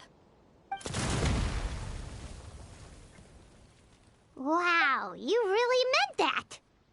Before you lies a serene stretch of open water, its surface shimmering a brilliant shade of sapphire blue. Well, guess this means it's time for a swim!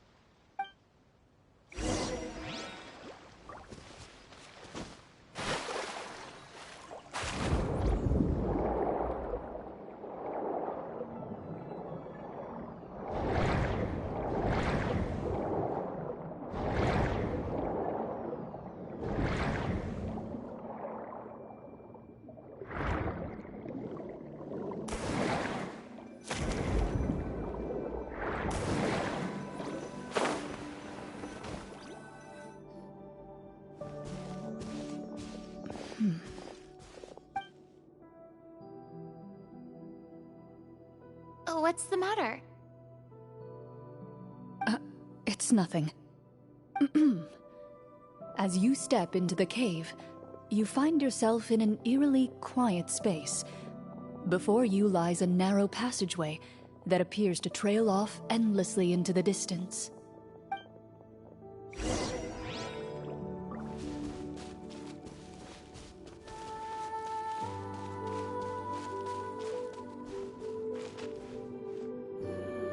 Wow, this must be where the treasure is hidden!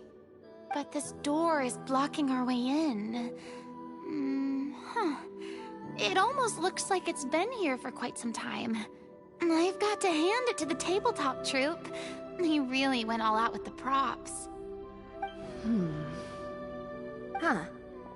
What have we got down here? A kind of mechanism connected to the door? Ah, it looks like we might have to arrange it into a certain pattern. A pattern on a stone door.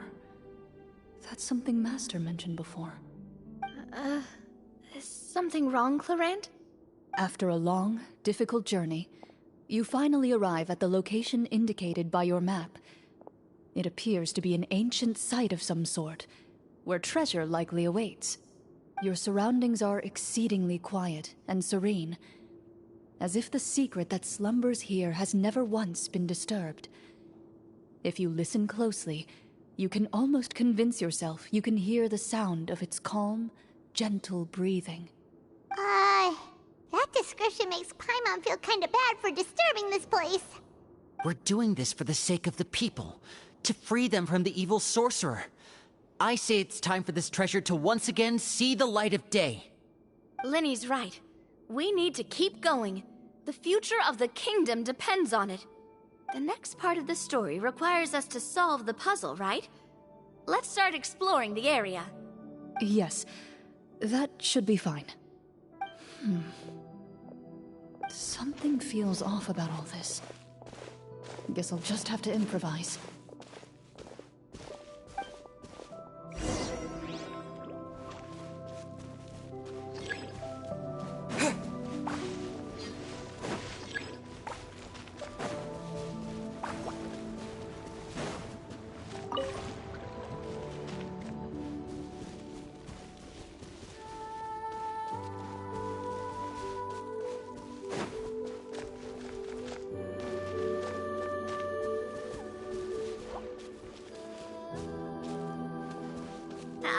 something! Found something here, too.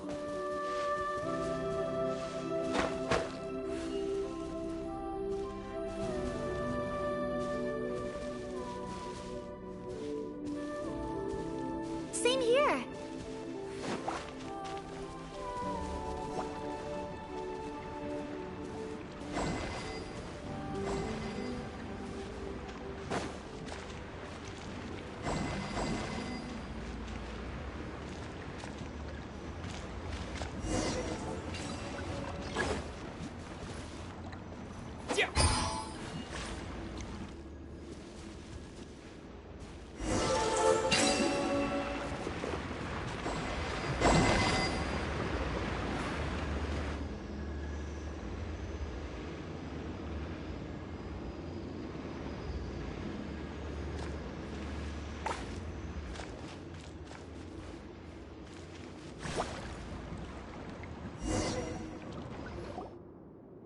It worked! Something just appeared. Some kind of new mechanism, maybe? By solving the puzzles, you prove yourselves worthy of inheriting the secrets of the past. At the end of each puzzle, you're rewarded with With? a key. Oh, it must be the key to the big door. Huh? This is one of the Marechaussee Hunter keys that are passed down from generation to generation.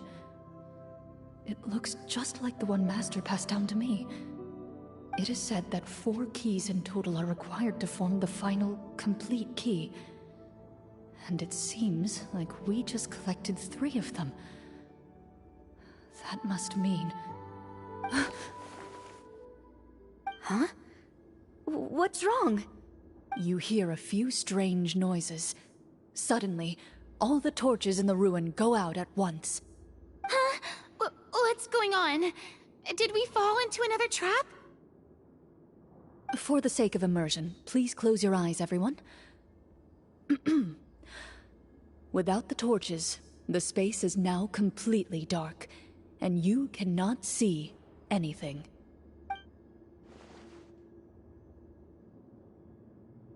But Paimon can still see a little bit over here. Oh, right, sorry. Suddenly, you hear the sound of footsteps pierce through the darkness. There's someone else here? Oh, this is so unsettling. I can't see anything. I've been discovered then. Wait, that voice, it's... You recognize the voice as belonging to the guard who led you to this place. It appears he now covets the treasure for himself, and has come to stake his claim. Oh, so this is just part of the script. Then I can probably relax. Well, if we can't see anything, that means we can't fight to the fullest of our abilities. Should we retreat for now?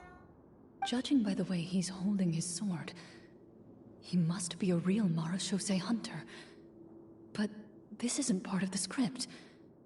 Retreat? That's not the hunter way. If it's dark for us, then it's dark for him. We choose to fight. Your choice is noted. Please keep your eyes closed until I tell you the torches have been relit. This battle will be in the dark. You got it. Well then, let us begin.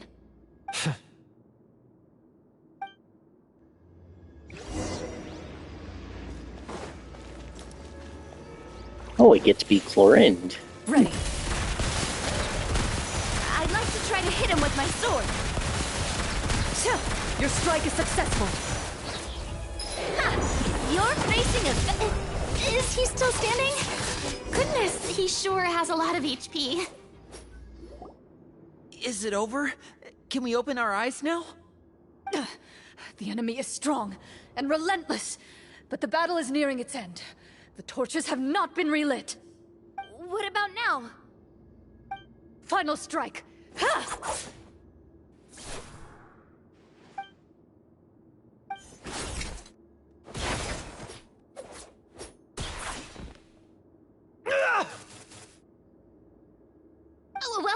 get him?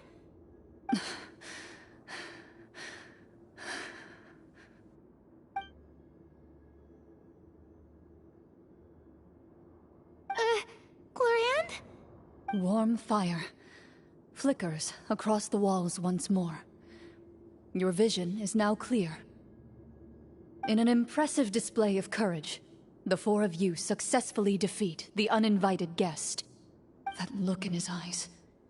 It's like he became an entirely different person as soon as I defeated him. Huh? Mr. Florian? Oh, wait. We're supposed to be role-playing. I should stay in character. Speak your name, guard. Why did you lead us here just to betray us? Is this treasure really more important to you than bringing peace to the kingdom? What kingdom? What peace? Those were nothing but lies! I, Florian, am a true Marechaussee hunter, descended from hunters of ages past. So he's also using his real name. Or, wait, was that the name of his character from the very beginning? Then I'm even more confused. If you truly are a Marechaussee hunter, shouldn't you want to help us just like you said before? Shouldn't we fight together for the sake of the people? What do you know? In this day and age, there's no glory to be had as a Marechaussee hunter. What's that supposed to mean? My skills were passed down to me by my father. We lived a life of obscurity in the remote wilderness. Still, he devoted everything he had to being a Marechaussee hunter. And what did he get in return? A life of poverty and pain. In a world that forgot all about him. When he died, not a single person came to mourn his passing. The Marechaussee hunters were the ones who saved this city. We're heroes! We deserved more recognition and respect than this! Is he talking about how no one in the capital seems to remember the hunters and their legacy? I didn't expect the script to contain this level of social criticism. So that's why you want to take the treasure for yourself? You feel like you're owed fame and wealth? If you already knew where the treasure was located, why didn't you just come down here and take it? Because I still needed the final key. Only a true Marechaussee hunter is capable of passing through this final door. As someone who sought to hurt others for his own gain, Florian lost that right long ago. Okay, but what is this treasure anyway? We've got all the keys, right? So can we just go in and take a look? You're sure you want to go in? We've been talking about it for so long, of course we want to see what's inside! And we've already defeated Florian, right? So he won't try to take it from us anymore. Pesky brats. Watch yourself. Then let's open the door together. All right. Your choice of action is confirmed.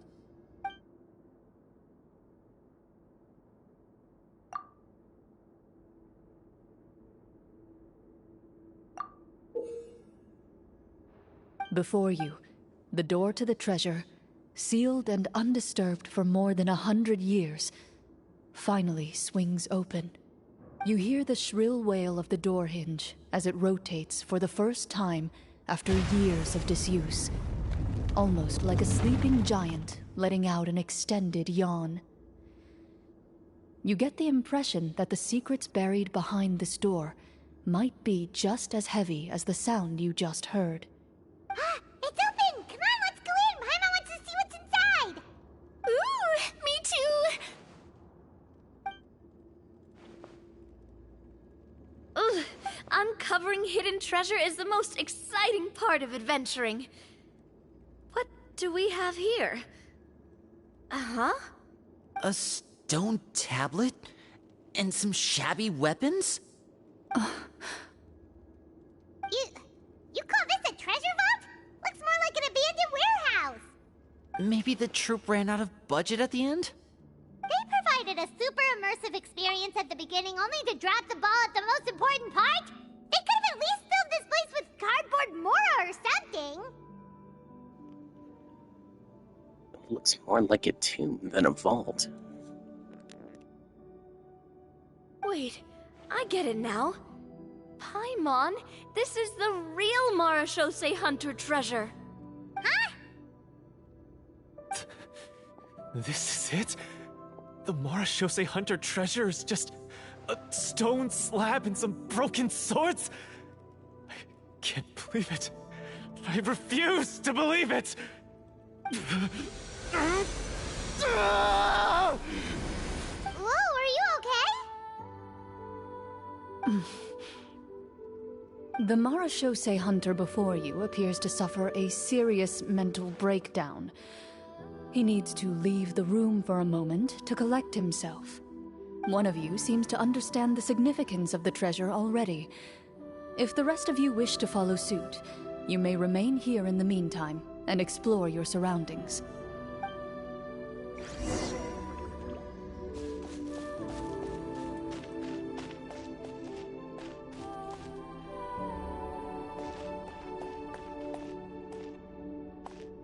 What is the treasure supposed to be?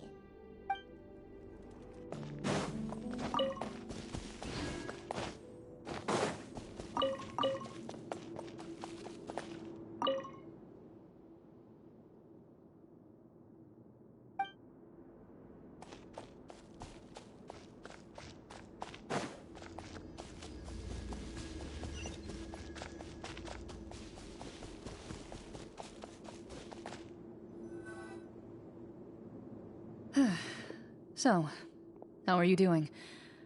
Feeling any better? What just happened? Do you remember how you got here?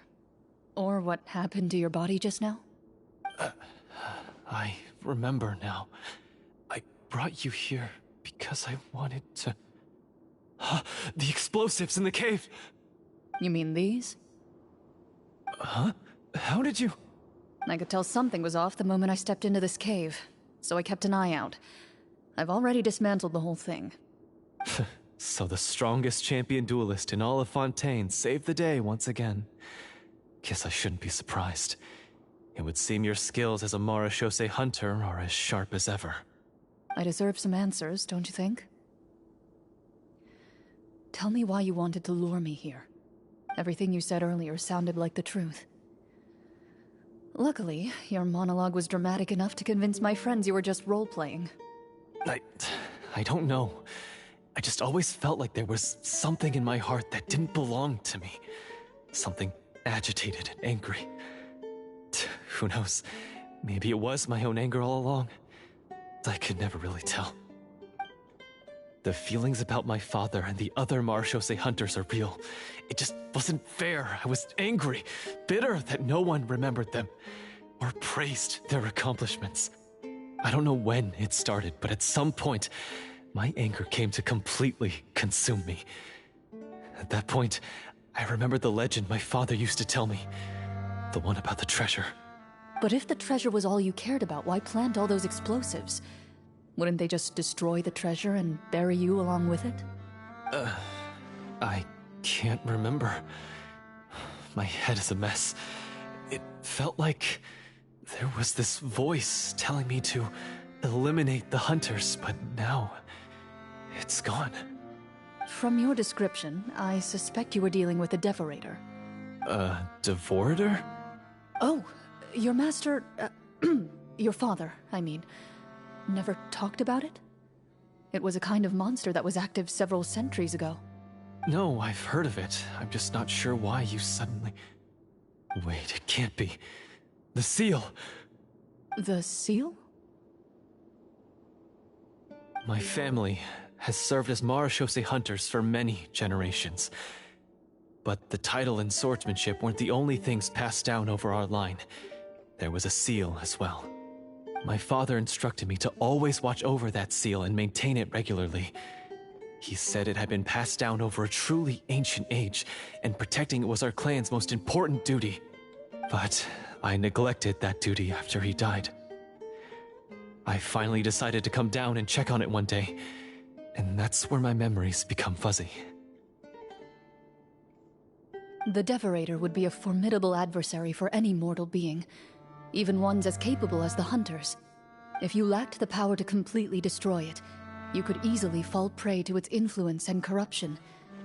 In light of this, some Marashose hunters chose to seal the Devorator away. in the hopes that a permanent solution would come with the passage of time.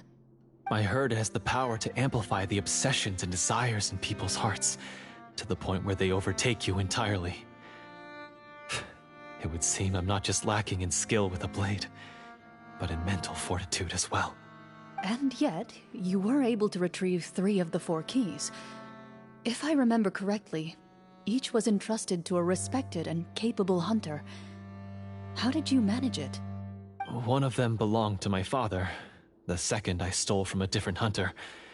And the third was one that I snatched while the person was on the way home from the tavern. I nearly died in that alley. I know just how strong you are. It's as clear as day to everyone in Fontaine. I observed you from dusk to dawn, but could never find any opportunity to sneak up on you. I never even saw you drink a single glass of liquor. The only way I could think to obtain that last key was to lure you here using your hobby, and then... Oh, I get it now. That monster, it wanted to bury you here alongside the treasure. I won't comment on anything else, but the script was good. Well, I did pour my heart and soul into it. The stories my father used to tell me about the glory of the heroic Marechaussee hunters and how they came to be forgotten. It's more than just a story. Huh? You're proud to be a hunter. You're still holding onto that part of yourself, no matter how small. I have done so many despicable things. I have nothing to be proud of. Then explain the purpose of the evil sorcerer in your story. Huh? Isn't he the true antagonist? The one who sought nothing but his own gain, and used the people as pawns to attain it? In your heart of hearts, he was the one you truly wanted to defeat. But I've already tainted my sword. I no longer have any right to... Wake up, Florian. Remember how you introduced yourself earlier. Do you really think the hunters acted out of a desire for honor and glory? Or to be loved and acknowledged by the people? What did your father teach you about our order? You do not wield your sword for yourself, but to protect those you serve. There's nothing special about a blade. It's the intentions of the wielder that matter above all else. Do you still not understand? Even after seeing the treasure for yourself? The contents of that room, they represent the true legacy the hunters left behind. You're right. I am a Marechaussee hunter. It's time for me to redeem, no, to finally serve the people I vowed to protect all along. I wouldn't be so quick to push aside the need for redemption. I know. That's a charge I won't bother to defend myself against. Good. Then, come with me, and help me see the script through to the end. Huh? See the script through to the end? But there's no more script left. Never finished it, huh?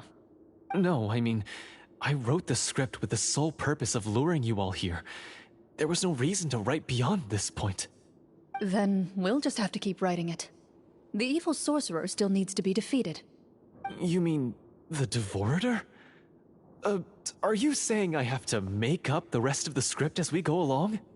Is that really so hard? You've already written most of it. Surely you can write an ending where the hunters win and justice prevails. I'll be there to help you too. You aren't afraid your party will fall into danger? I know what my friends are capable of, and they're all quite skilled. Besides, I need their help. Then, are you going to tell them the truth about all this? I don't intend to spoil the fun. Sometimes, protecting dreams and fantasies is more important than exposing the truth. Don't you think?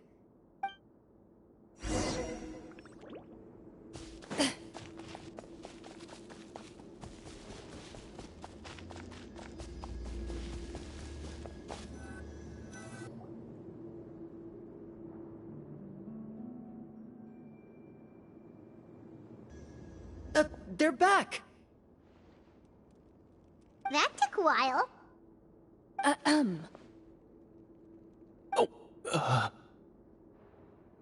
Ahem! My fellow Marashose hunters, please forgive me, for I have sinned. Tone it down. Sorry. After crossing swords with you and witnessing your courage in battle, I've rediscovered my true self and regained my pride as a Marashose hunter. Oh, do I smell a redemption arc? I confess, I was brainwashed by the evil sorcerer. He asked me to lure you here so he could bury you in this cave. That little... Wait, you're saying all of that wasn't you, but the evil sorcerer? That's right. He's adept at manipulating the hearts and minds of the people. I fell under his influence because I did not possess a strong enough sense of will. Huh. And how are you going to prove that you're a changed man? We're not going to fall for the same trap twice. To be perfectly honest, I only came to my senses after seeing the treasure. It reminded me of my father's past teachings. The treasure was actually... The names of all the Marashose hunters from ages past and their weapons? Wait, you already know? Of course. Don't underestimate a veteran role player's exploration skills. Oh, wait, I mean Marashose hunter Navia's exploration skills. We just finished reading through the content of the stone tablet. That tablet recorded the lives of some fascinating people. For example, this Marashose hunter called Est. She inherited the responsibilities of the Golden Hunter and passed judgment on many people. But in private, she had a very easygoing personality. Her favorite pastime was singing and dancing with her friends, and she was said to have a beautiful voice. So, she was just like you. Oh, you really think so? Well, when you put it that way, I suppose I also have a few things in common with this Walter. Working as an executioner, he supposedly used a countless number of tricks to confound his enemies in battle. Oh, if only I could have seen the feats of magic he pulled off back then. Their lives were all so exciting. You could write so many cool books about their accomplishments. How could they have all been forgotten? Because they chose to be. To hunt monsters that only appear in the shadows, you must also operate in the dark. To be a Marashose hunter is to willingly give up on wealth and fame. Then this stone tablet must have been left behind by their companions. That's right. Few Marashose hunters ever revealed their identity to the public. They always protected the city from the shadows. The only time they spoke of their accomplishments would be at night, when they gathered with their fellow hunters in front of the bonfire to share stories of the monsters slain by their hand. So, this tablet was created not so that the hunters would be remembered by the people, but so that they would be remembered by each other. No wonder this place was so well hidden. You regard the stone tablet in solemn silence.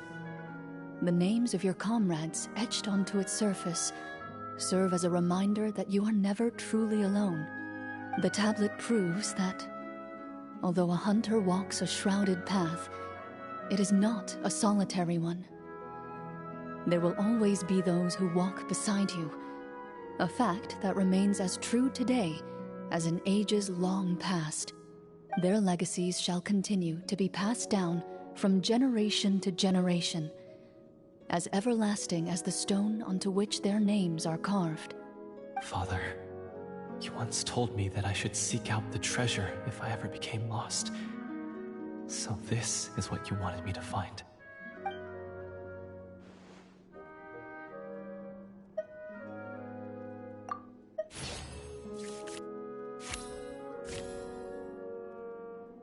His eyes are sincere, and his words ring true. You can tell that every word he spoke just now came from the bottom of his heart. I implore you, everyone, please give me a chance to make up for all I've done. Allow me to fight alongside you and defeat the evil sorcerer that threatens the peace and prosperity of everyone in this kingdom. Well, I say we let you join. Sounds good to me too. Everyone makes mistakes. What matters is what you do to make up for them. I have no objections, but Mr. Florian, do you even know how to defeat the evil sorcerer? When he took over my mind, I gained some insight into his thoughts. Every time I thought of the treasure, he reacted with a strong sense of fear. Huh? He's afraid of the treasure? But there's nothing here except some broken weapons and the stone tablet. What if the secret's hidden inside these weapons? GM, permission to investigate.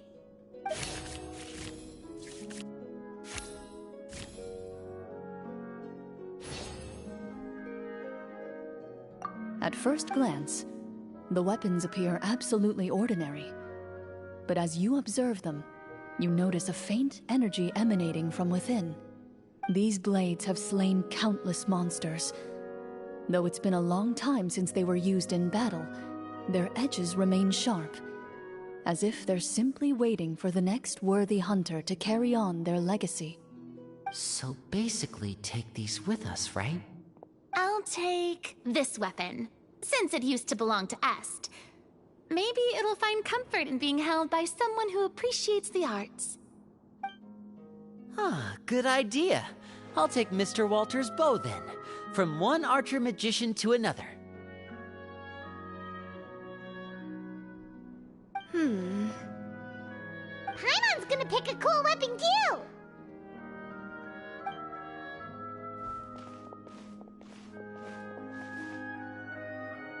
As you grip your weapons, you can almost feel the will of past hunters coursing through your being. It's a feeling of courage, determination, a silent vow passed down from generation to generation that says, eradicate the monsters, no matter the cost.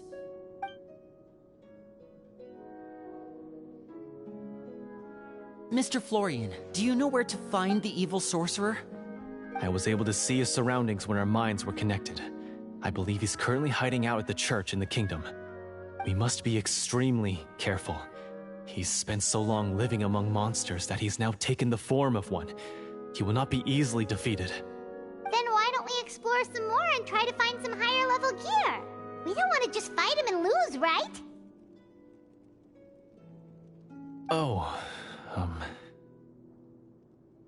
No, we have to strike now. He was greatly weakened when I managed to break out of his control. If we let him rest, he might have time to escape. I agree with Mr. Florian. We've got to act while we have the advantage. Don't forget, the people of the capital are counting on us. Yeah, now that we've got a plan, there's no point in waiting. The longer this drags on, the worse it will be for everybody. Yes, that's what's called... Yes, that's exactly right. Alright, you've persuaded Paimon. Mr. Florian, please lead the way. Of course. Follow me. He had to set up so many scenes today, and now he has to join in for this last part. I really don't envy his job. Finally, you decide to slay the evil sorcerer and bring peace back to the kingdom once and for all. As you walk away, you feel the gaze of the stone tablet at your back, as if all the hunters of the past are wishing you success in the battle ahead and awaiting your triumphant return.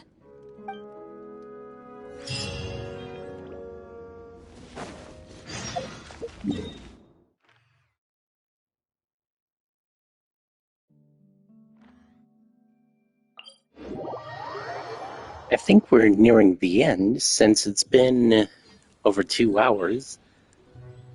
Just got about, let's see, just a bit longer.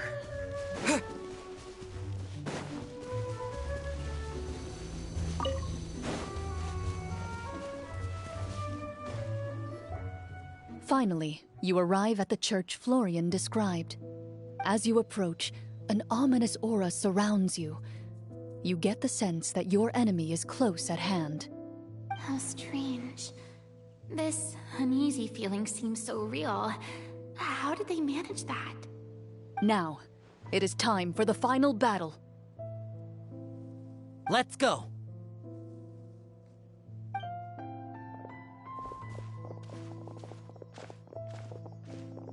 Florian, wait. What's wrong? I think you should wait outside. You've already been corrupted by the Devorator once. It could easily re-enter your mind and take control of your body. I don't think it's a good idea for you to be this close. If it corrupts you again, it's possible you might take on a new form entirely. That's exactly why I have to go. Why I should be at the very front. You mean... Yes. I intend to lure it into my body. That's too risky. If things get out of hand, I might have to kill you. Do you understand how dangerous this is? I understand, but if I do this, you'll have a clear and visible target. The Devorator will have a hard time passing up a chance to enter a body it knows how to control. You won't have to worry about any of your friends being taken over. You're not like me, Miss Clorinde.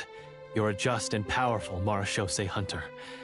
The monster broke free due to my error. It's only right that I shoulder the responsibility for its destruction. This is...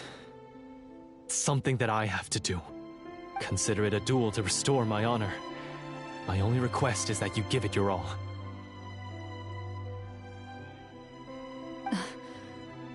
I understand. Then, as a champion duelist, I hereby accept your request for a duel, and extend to you my most sincere regards. Thank you. The battle is now upon us. Let the Devorator once again tremble under the blade of the Marechaussee hunters.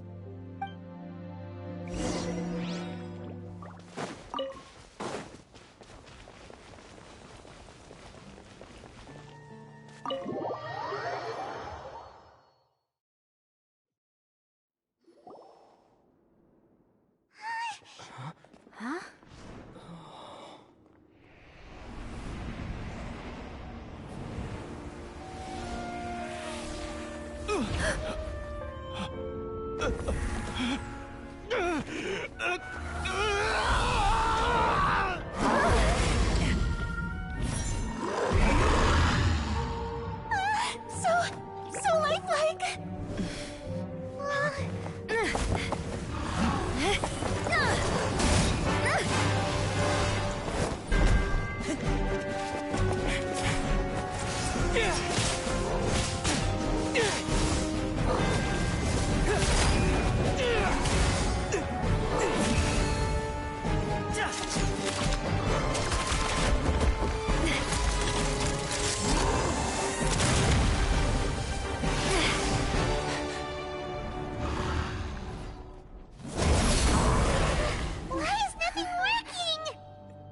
This foe is not invincible.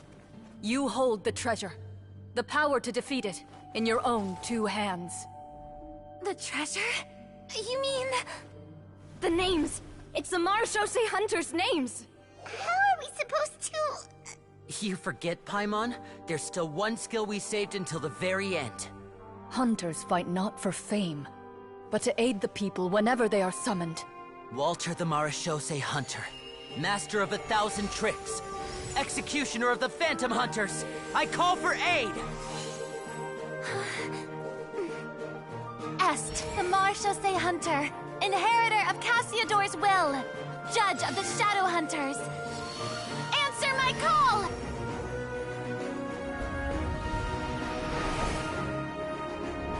Petronia, protector of justice and order. The hunter I respect the most. Thank you for saving my friend, the best one I'll ever know. Please, lend us your strength!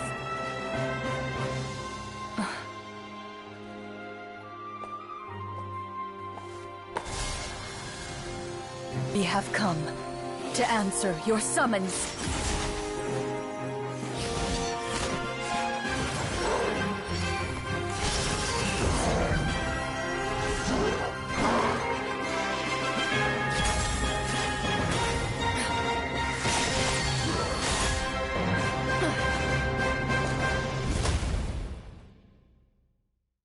And so, the monsters were eradicated, and the sorcerer was defeated. Peace soon returned to the capital. Those in the court, manipulated by the sorcerer, also recognized the errors of their ways. Some remembered the names of the heroes who saved their kingdom, but others simply continued their lives none the wiser. Such is the story of the Marechaussee Hunters. They pursue the phantoms in the darkness and exterminate all who pose a threat. They will always protect the city and those within it, even should all memory of their accomplishments be forgotten by the very people they serve. I'm assuming we've finally reached the end of the script. Yes, you've reached one of the better endings. It's a pretty solid story overall. I thought it was just an ordinary adventure at first, but the further we got into it, the more impressed I became with the production and the plot. That final battle especially. All the effects were super realistic. Oh, right. Yeah, totally. That's a really good point. I never expected the weapons we picked up from that vault would have that kind of effect. Yeah, mine nearly scared the daylights out of me when it started glowing. I took a good look at it after we got out, but I don't think it ever lit up again. Oh, we should probably give these props back, right? I'll just leave mine here. Did you have a good time? Of course. Let me know if another script like this comes around. Sure, no problem. Then I'll head back for now. I think I need some time to fully digest everything that just happened. Once Mr. Florian is awake, please pass on my regards to him. He must be extremely exhausted to have passed out cold like that. You're right. He's had a lot to deal with. Well, see you all some other time. Toodaloo!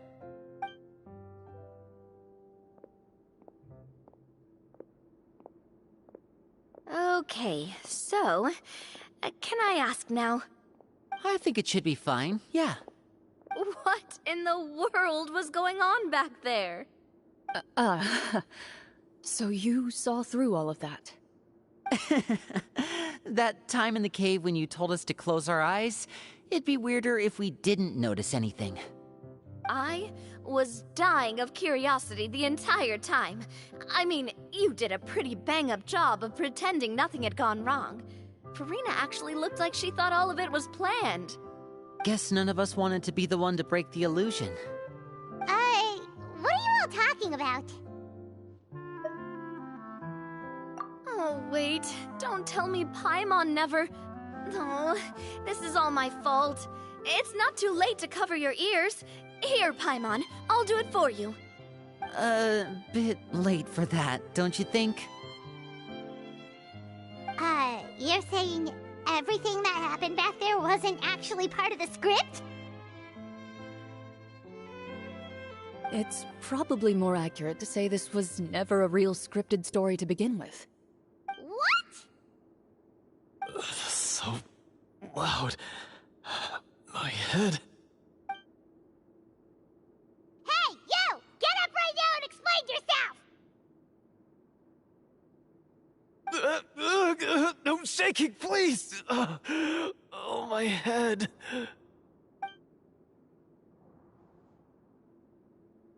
Did Paimon just hear that right? You guys made up that whole last part on the spot?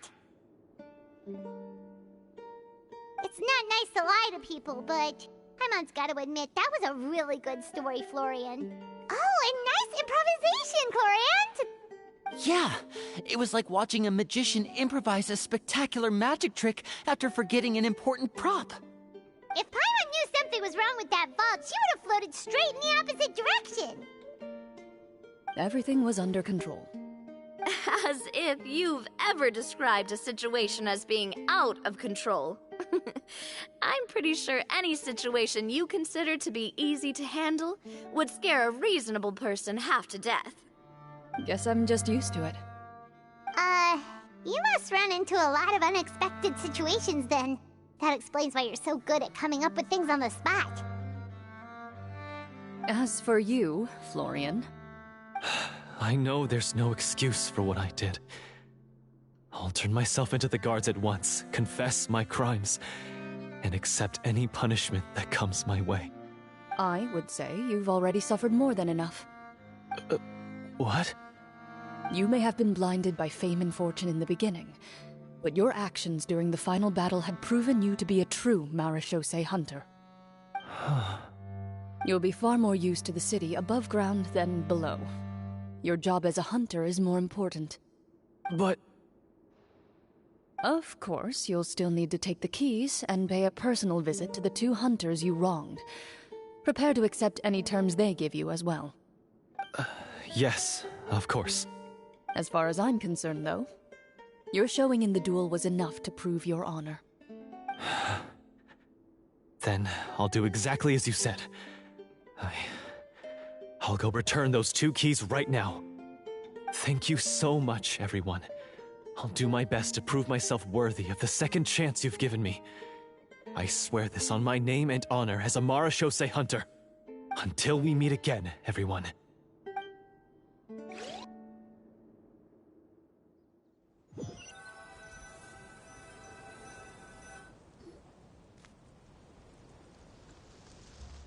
Speaking of marechaussee hunters, what should we do about the treasure in that cave? Leave it be. Are you sure? We could show it to people, make it so that the hunters are remembered. Don't you want that? No. Every name on that tablet made the same choice. All hunters know what the path entails. I am no exception. My identity as a marechaussee hunter is not something I need people to remember. I wish only to be recognized as a champion duelist. Nothing more. That's certainly very different from the path of a magician. Still, I admire your decision. Wait! I just remembered something. If there were no special effects involved, why did our weapons begin to glow during the battle?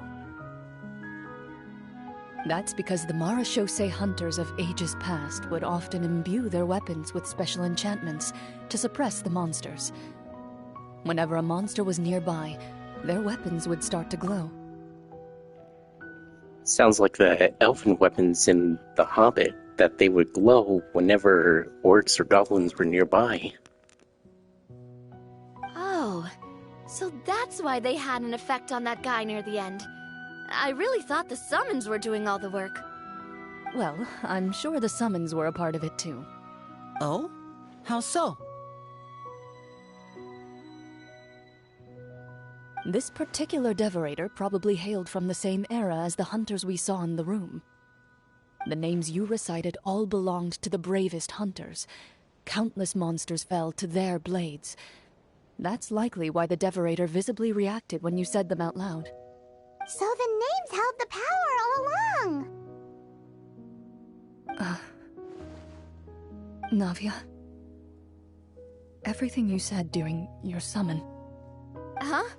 Oh, I meant what I said. I mean, it was true to my character, so yeah, I'm glad you heard it. Just don't make me repeat myself. It's embarrassing. I really appreciated those words. All right. Don't get all sentimental on me.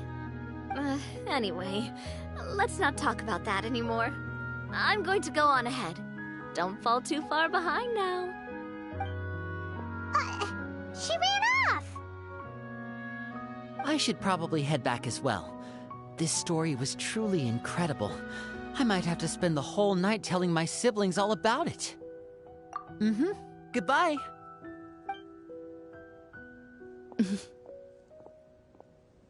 Traveler, should your name and deeds be forgotten, what do you think the significance of your journey will be?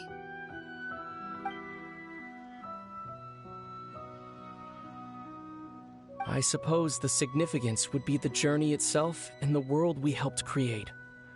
There's still value in the time I shared with everyone here, in the things we were able to accomplish, even if no one remembers them.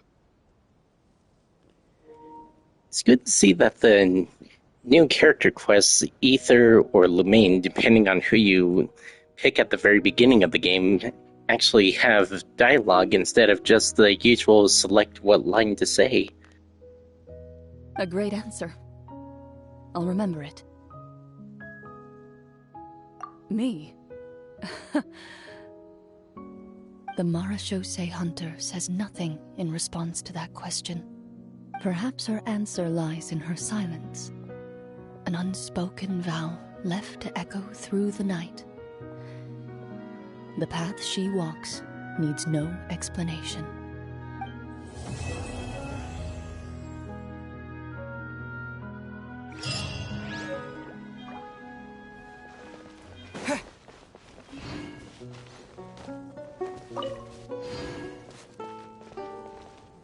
And with that, Clorinde's story is done. And also with that, might be the last time I do the character quests, since lately they've been taking quite a long time, and as I said at the beginning of the stream, the last time I streamed for a long time, my dad wasn't all that happy about it because I was using up a lot of data. So, as I said at the beginning of the stream, this might be the last time I do a character quest stream. So, hopefully you guys enjoyed the stream. If you did, be sure to come follow me if you haven't already, and I'll be sure to make more. And also, come subscribe to my YouTube channel, which I'll put in the chat right here. There we are. And I make videos from Monday to Thursdays over on YouTube. Oh, excuse me. And I stream on Wednesdays as well as on Saturdays and Sundays if I have the chance here on Twitch. So, stay home, stay safe, and until next time, later haters.